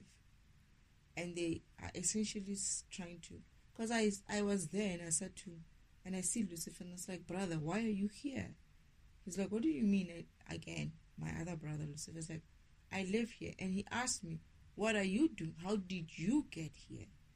And I was like, I don't know. I just found myself here. And then Father appears. And when Father appears, he looks at Lucifer and Lucifer just starts going away. As in like, it's fine. I'll take it from here. And I'm like, what is this? Why do I feel like I've been here before? This place looks very much similar to a place I know. And Father's like, don't worry. They are trying to trick you. There's nothing. It's nothing to worry about. And I'm like, why does it resemble where I live? where I grew up. And it's like they're trying to confuse you, but you're going to learn about it when you wake up on earth, you know. So what they did was try to put me in a not is it the hell side? The hell side of the spiritual world, and then make it seem like, and what they said was, yeah, you see, it was as if like they were making it seem like they lied to you. Heaven is here on earth, or something like that, or heaven is not perfect. Look at this and look at that, right? And look how dark it is. They said, yeah, look how dark it is. It's not dark, it's like a shadow though, right? And I was like confused as well, because I mean, I'm in the physical, and they're making me dream, having those dreams about, and the feeling as well that they're giving me. And this is why Father says, don't worry about it, relax to it, it will come to you, and you'll have to remember. So I remembered now that yes, I'm seeing that place as it is, and it's an area where I know very well, not very, very well, but I know well because I grew up in that area, right? And I said to Father, but there must be houses there. He's like, yeah, not anymore, not now. I mean, they're not represented, but you will learn about it on earth. So it's not a big deal as I felt, but I remembered the feeling when I was saying, I'm feeling somehow, Father, like I'm remembering the vision, and it comes with the feeling. The memory comes with how I felt when they put me in that situation, when they put me in that vision or a dream, a fake dream. They made it feel like it's a dark place, and you know, there's dark people. It looks like this. It's not as pretty as you think it is. Yes, not all of the spiritual world is all nice and dandy. Every representation as it is from the from the physical world, not everyone, but how you, so as above, so is below. So there's exactly that, right? But then now the homes which are not showing there, I believe are the homes which are built in my layer, right? And should my layer be switched off, people are gonna find themselves without homes, I suppose, because people have been building between, I'm 45 years old. I think they started this shit when I don't know if they started the extra layer when I was 3-4, between 3 and 5. I remember saying, I had to wake up to this. I said between 3 and 5. And I was a baby, man. I was a child, man, when they were stealing these gifts from me. And anyone who's built these homes, any building, any structure, any business, whatever, well, should I go? Well, I don't know. And that's why I think they're not coming to kill me. They're trying to control me instead of kill me. They're trying to contain me instead of kill me, because they know when they kill me, they kill themselves. Because when they kill me, everybody's gonna fall into the real world layer, and when that happens with your low vibration, karma works there.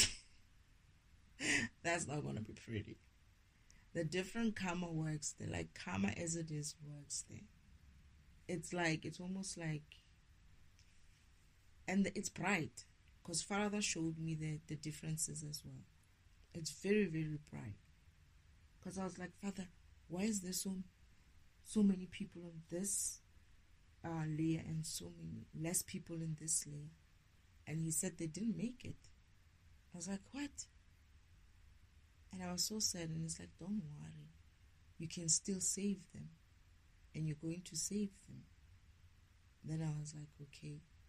I was a child still on earth at the time, because he was showing me how people on the layer that is built within me are very slow, very conniving, very kind of like low vibrational type of beings. And then when you watch the people on the real earth layer, how they operate, they are very bright. The environment is so bright, so bright. And this one, it's a daytime, but it looks like it's night. It's the same thing where Lucifer's people are. It's daytime, but it looks a little bit shadowy. You wouldn't know even today where you're living that it's shadowy until someone comes from a bright environment and says, hey, what's happening with this light here? I feel like, because when I was waking up, I started complaining about the sun. I started saying, why is the sun so dark? Is it me or the sun is dark? I kept complaining like that. My sister kept saying, there's nothing wrong with the sun. It's your eyes, And I'm like, whatever, man. Something is wrong. But it was, I only realized later that it was the fact that I was starting to vibrate higher, and I was seeing the environment differently. My color came back. It's like I was starting to see color.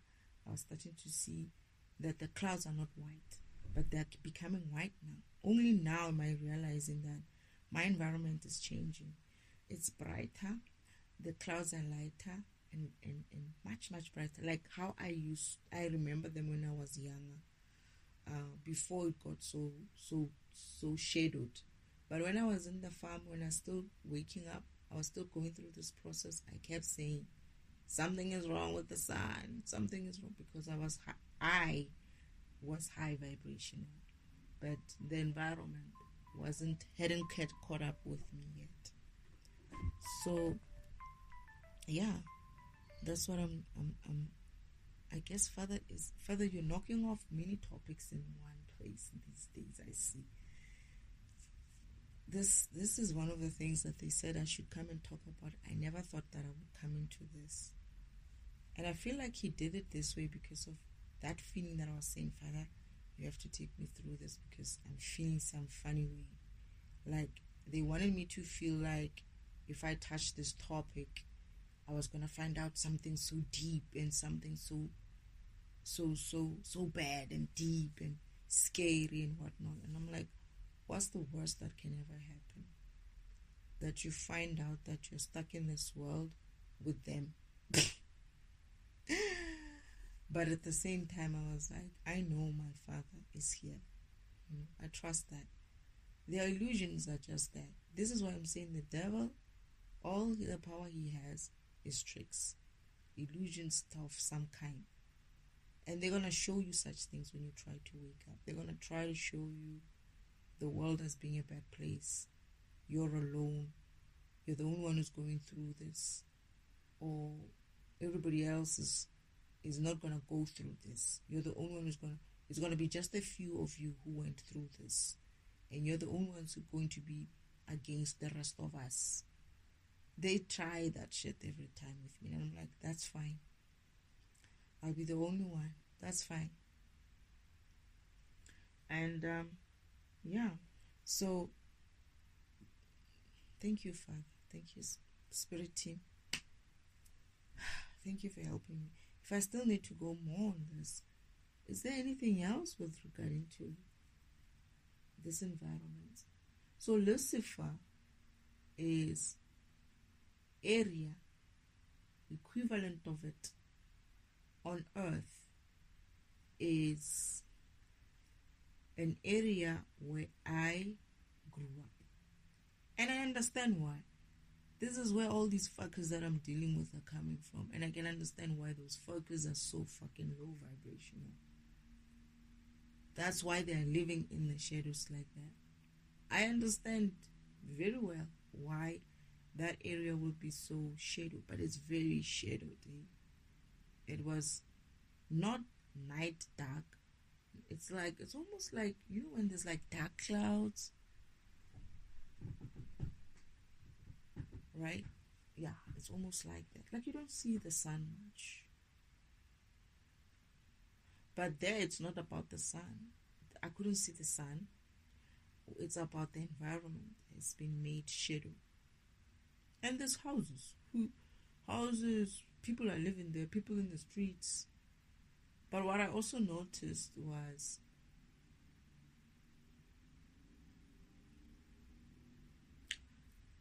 it's not, it doesn't inspire much in you. It's like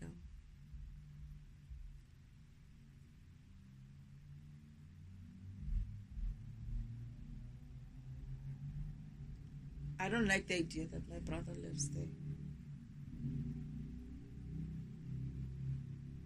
You know, I don't like the idea that my brother has to live there. I don't like the idea that anyone else has to live there. It doesn't need to be the case. You know,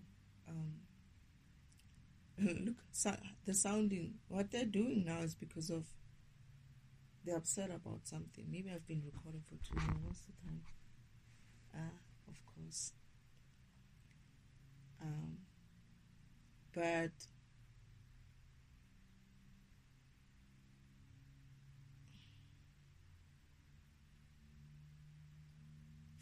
I think Father said to me it's going to become bright again. And then he gives me a vision of what it's going to look like once I'm done.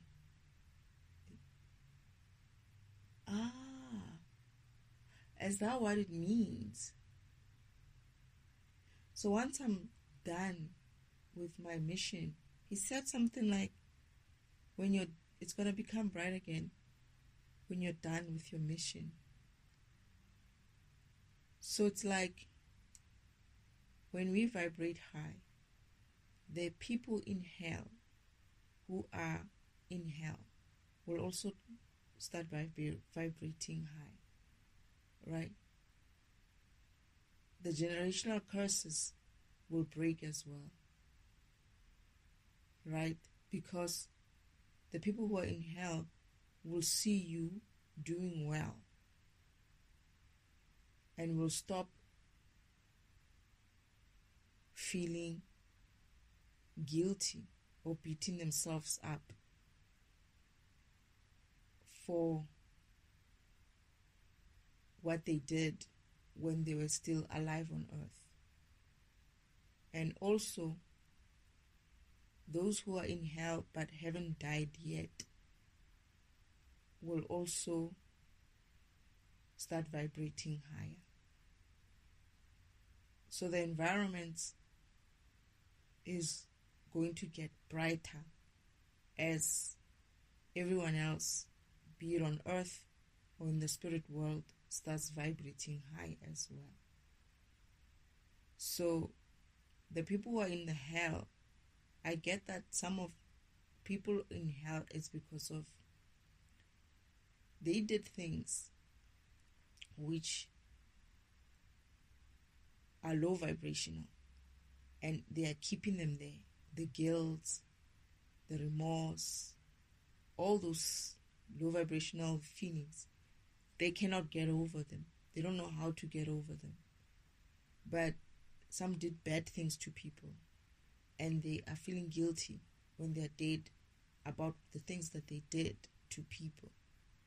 But when they start seeing that the people that they have harmed or put in some way have kind of, I guess they themselves are also tied, their energies are tied to the people that they did shit to on earth, just like the people in purgatory. But these people are tied to their deeds that they did to people in the physical. So that remorse, guilt is what's keeping their low vibration in the spiritual world. Now, when you finally let go of all your low vibrational stuff, and I guess get to the point where you truly forgive not just necessarily for them, but more for yourself, and you move on and understand that we are all in this shit together, I guess. But people got put in this position because of what was happening in this environment. Most people. And yes, it starts somewhere, right? And we are here, but we can't keep ourselves tied to this environment like this, and also tie the people who are dead to ourselves like that. I'm getting that because today I did a recording about how I feel with regards to the people that I live with, that I go through some of my turmoil, who take me through this shit as well, where I'm like, I'm tired of it, and I hate them for that. And not just for that, for many other things. I mean it, right? But that doesn't mean I should be... I feel like when I said it, I was releasing some sort of tie that they put me to them, of some sort of, love sometimes ties you down, and hate sometimes may release you, because it's not that you hate because you don't love. It's because of you hate because you love yourself. That is, sometimes accepting that you do have a heart that can be hateful is part of who you are. And as much as you can try to cover that dark side of you, it's the part that you need to integrate with your light. The dark side and your light integrate. Understand that you're just a full being. You have light and dark within you.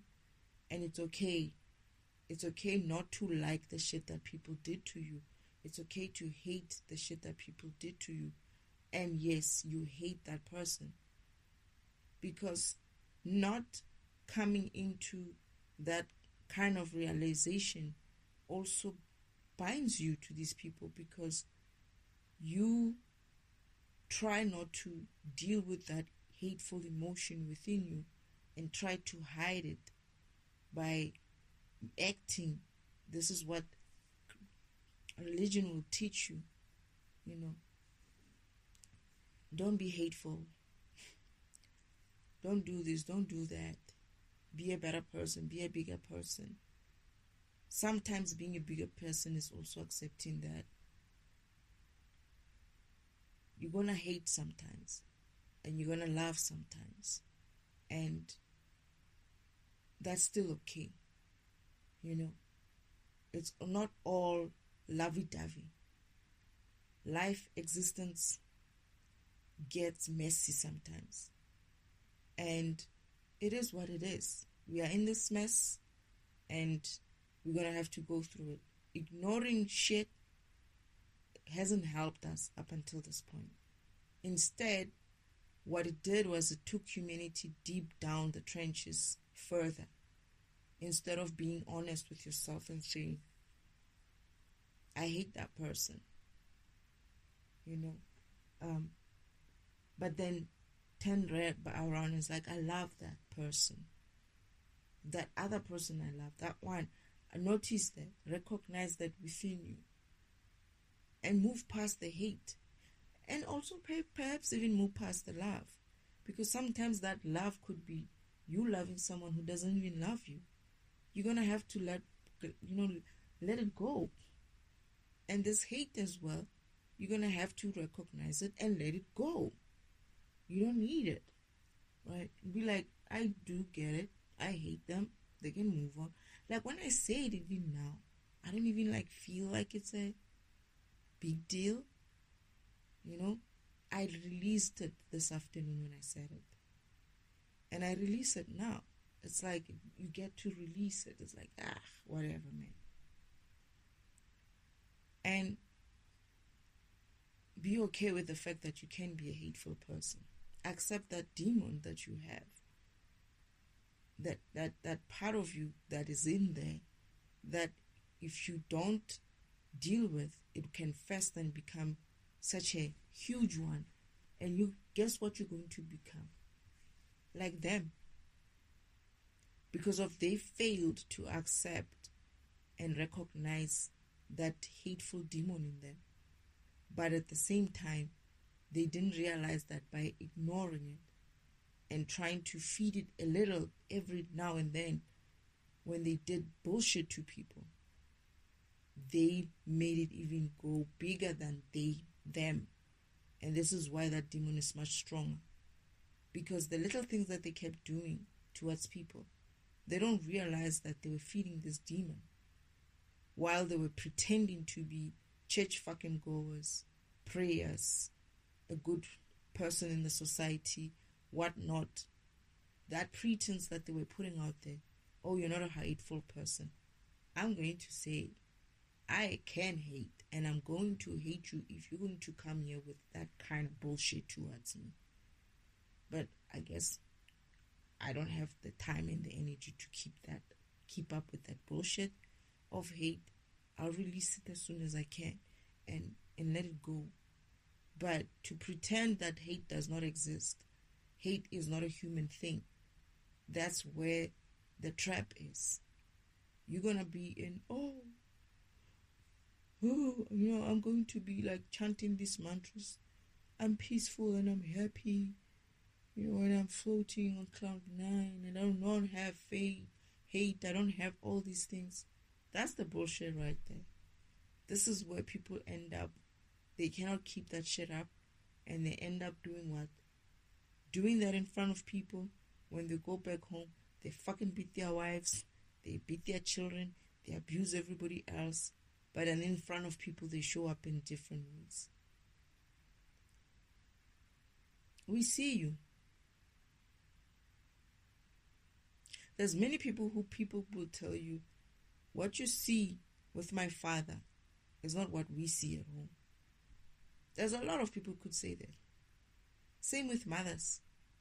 It's because of that people don't recognize the jealousies in them, the hatefulness in them, the what in them. Recognize it.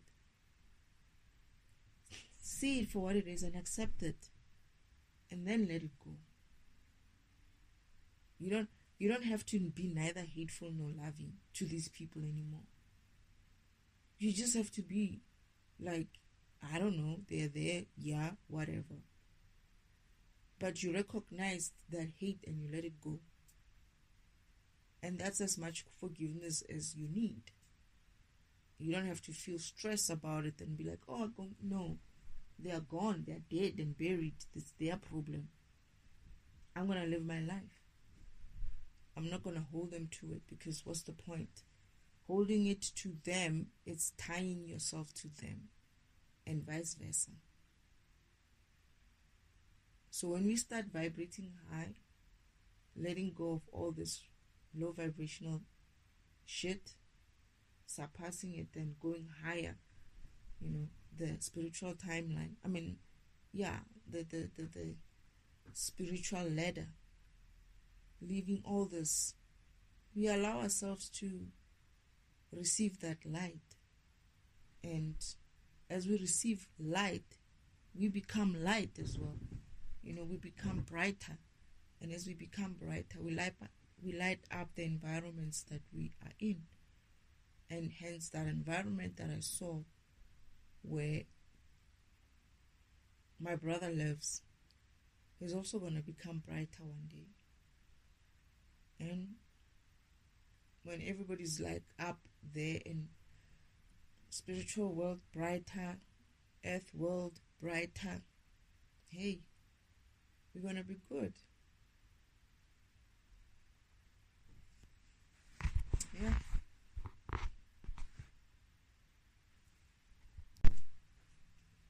But yeah, is there anything else, Spirit? I feel like this was something that I was going to have to go through.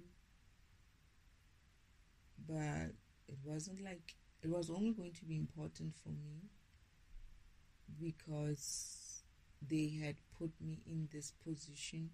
They were tripping me. They were trying to trick me here with this kind of vision that they gave me last time.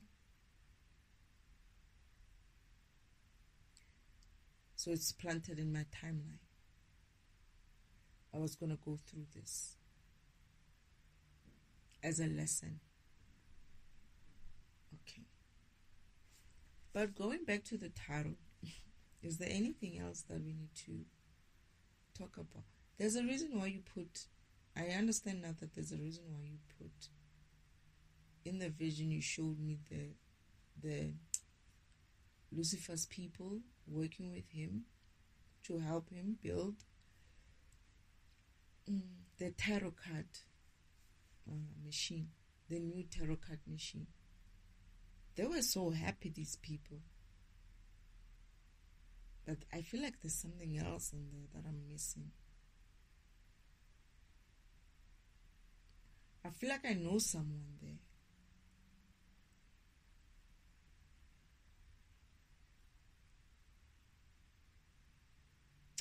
One of the tarot card one of the people who are with Lucifer,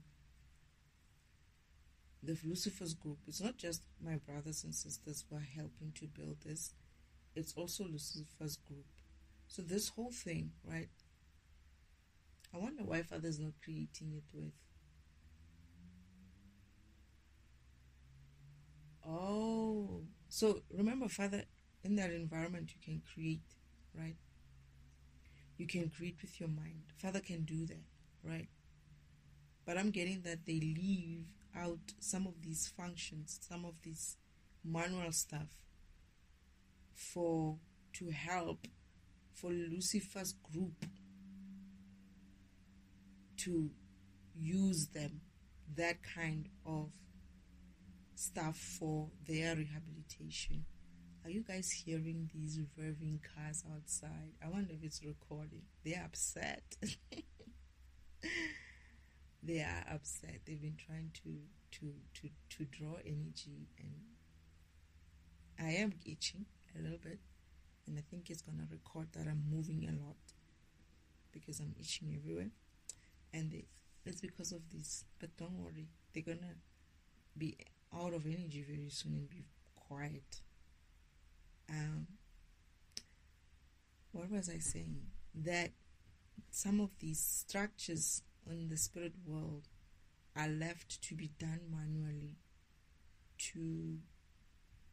for Lucifer's people to use as a sort of like a recreational thing for them to do. It helps them to move, to build back their energy levels and to start getting back and getting involved in doing things, in building things, building their confidence and generating energy as they do. Also helping them to like when they build, I get the feeling that it's not actually my brothers and sisters who are building. My brothers and sisters are there to assist Lucifer's people. When Lucifer's people get tired and cannot be in the light, right, then my brothers and sisters take over. They build together and influence each other. Or the light, that is, the angels help the Lucifer's people to vibrate higher. That is, that kind of let's do this project together thing helps them to, it's kind of like inspires them. It helps them to be inspired to vibrate higher. That is Lucifer's people. So this is why they get involved a lot in the spiritual world as well, outside, to take them from the the hell to get them to go outside and get used to the light and get used to also being around light like angels, like my brothers and sisters, so that they get influenced positively in order for them to start learning to vibrate higher. And this, I get that Father was saying, this is your brother's idea. That is Lucifer's idea. This is your brother's idea. I feel like he said, Father was saying, telling me that Lucifer came to him and proposed this idea. And everyone in the house thought, oh, like, that's a wonderful idea. So I get that some of these things, that the sculptures that I used to find in, is it sculptures or what you call it? And I got that feeling every time. Some of the, when I said, if in Father's workshops, right? Workshop, you find these spheres, this big globe, these big spheres. I didn't know that they were like models of planets and stuff, right? And like some of them, I don't know if they are like, I don't know, they were like stretchers and beings there. And I was like, I'm not going to look at that. They look kind of weird. They didn't look like me. So they looked, I guess it's other beings from different planets, right? But I didn't go to that side of the area. I just saw a couple of them around, but I got more interested with this big round balls or spheres, if you want to call them. They were huge. Like some are hanging in the ceilings, some are on the floor, some are on some big tables, and this man is just alone in there. That's his workshop. It's big, but it's not as big as Lucifer's one, right? And I get the feeling that some of those spheres are being built by Lucifer's guys as well. Like they help to do some of the other stuff that Father needs to do models and stuff. So, like I said, like when I went into Lucifer's place, they had this huge table. And funny thing is, the thing that was on the table seemed like it was round. Like the map, like whatever it is that they had on what can I put it? The blueprints or something that they had on that huge table was a round thing. And I was like, I wonder what is it that they're building. But the thing is, when I'm looking around, I don't see anything that looks round. I just see these big bars of steel being moved this way and that way. I think I did see something round in there. Someone was welding something round in there. I think I remember seeing something round, but it was on the floor when I was just entering. So they help out with such things. So people who are in hell, or people who are going to go into hell, or people who think that they're going to end up in hell, you still have a chance to work on yourself here on earth. You don't need to get to hell first. However, even if you do get to hell, it's not the worst place, right? It's one of those places where you're going to be given another opportunity to work on yourself. But I'm getting that preferably start doing that now, because I don't think Lucifer really wants you guys there. He's got, enough people. He doesn't want to work that job as well, I think. I mean, who wants to be living in the shadows for the rest of their existence, So, enough of that shit, right?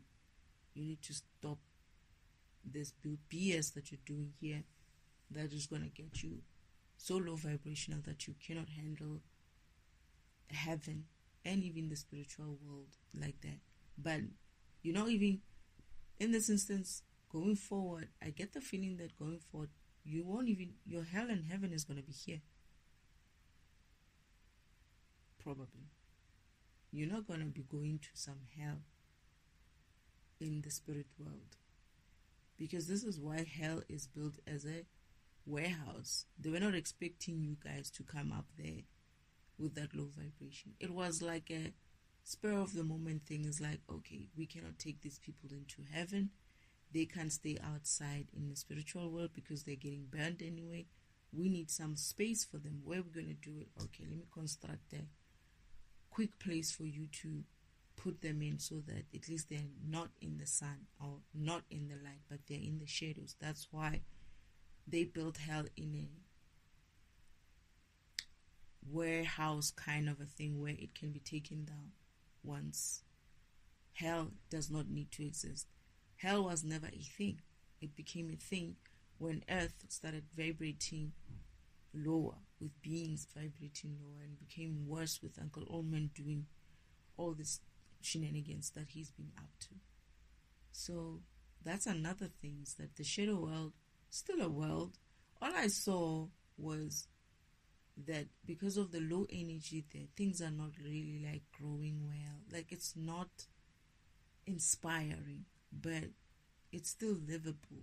It's like, it's a little bit difficult because you live on your energy, right? Even in the spiritual world. So when you don't have a lot of energy, things are not going to look good. You're not going to be painting things light, bright colors. You're not going to be maintaining your nice garden. You're not going to have those lawns like the other guys who have energy, who can create these manicured lawns. You don't have that energy there, right? You're not going to have these big, huge mansions because you don't have that kind of energy. And that's the only difference, is that the energy shows, like the low vibration and the high vibration energy shows you who's high and who's low. And this is why I'm saying that the people who have been doing this low vibrational shit and stealing, when their energies return, people are going to be able to see them for, oh, okay, so you've been stealing from people as well.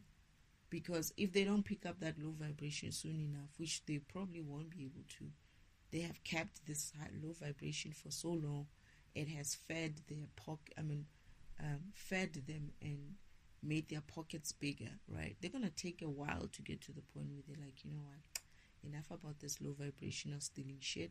I'm going to start being myself, start doing what I need to do, and aligning accordingly, and getting my shit the way I need to get into, Oh, by the way, I think I remember I was this program. Let me go and do what I need to do and start vibrating high. No one is here to hold you on your shit in that way, except for the fact that whatever you stole, you need to return. That's it. You don't have to take. You can still return those things while you're waking forward, while you are vibrating. You can. It's actually best for people to start vibrating higher, because when the karma comes, it will be reversing the energy from a high vibrational being who you might maybe get affected somehow, but not too much, because you'll be able to pick it up quickly and gain more energy because of you're not vibrating low. So if this karma comes and collects back, right, and you're already in a low vibrational state, you're going to get karmic death, because you're going to go into minus now. You're not going to have anything to prop you, keep you still standing, right? So you need to learn how to walk in your path right now. Learn how to vibrate higher as little as you can. Work towards that, and as you move towards that, whatever debt that you've created, by the time that karma comes to collect that debt, at least you've started gaining more energy for yourself, by yourself. That is really like you're not creating any more debt. Stop with the debt that you've been creating, let it be, and start working on creating some sort of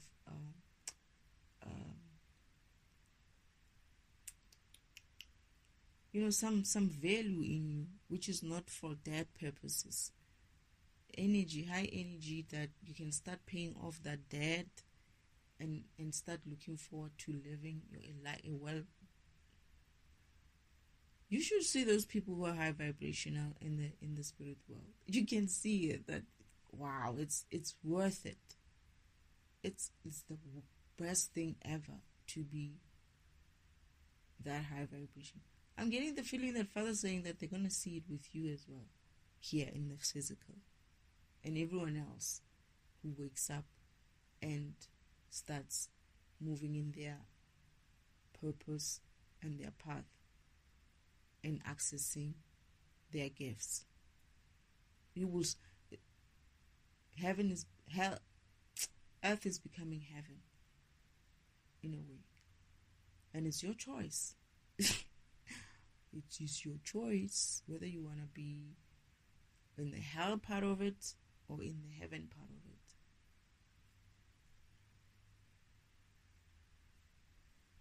And the tarot, because this recording was supposed to be about the tarot, guys. It's funny that Father seamlessly made this learning to be two things in one. I'm getting the feeling that these days Father's making two topics in one, two lessons in one recording session. This is why my sessions are so... I remember now. In the vision, there's a vision where he's telling me, I need to do this for a reason. My time here is coming to an end. This is why I'm going to need to double up my lessons so I finish them. I'm getting that I was disrupted. They didn't want me to complete all my lessons before I left here. And they have. I mean, they've been trying so much. And I'm so exhausted. And I remember Father saying that I need to push towards this end.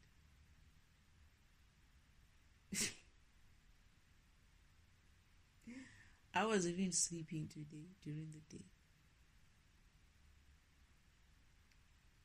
I don't normally sleep during the day. I haven't done that in a long time. But these days, sometimes I get so exhausted because of this 4-hour kind of recording. Okay. Father, do I need to finish all these? Because there's a lot that still needs to go through.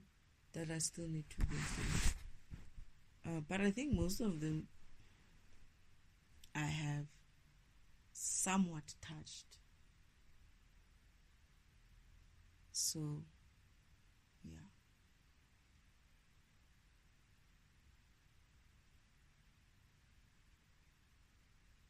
But I feel like the most important ones I've done.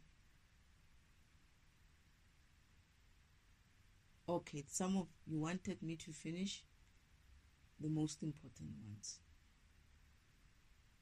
and send them out. Okay. All right.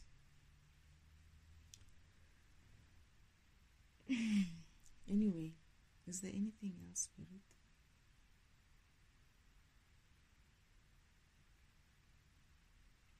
I keep thinking about tarot. Am I having enough energy to do tarot right now? I think I can.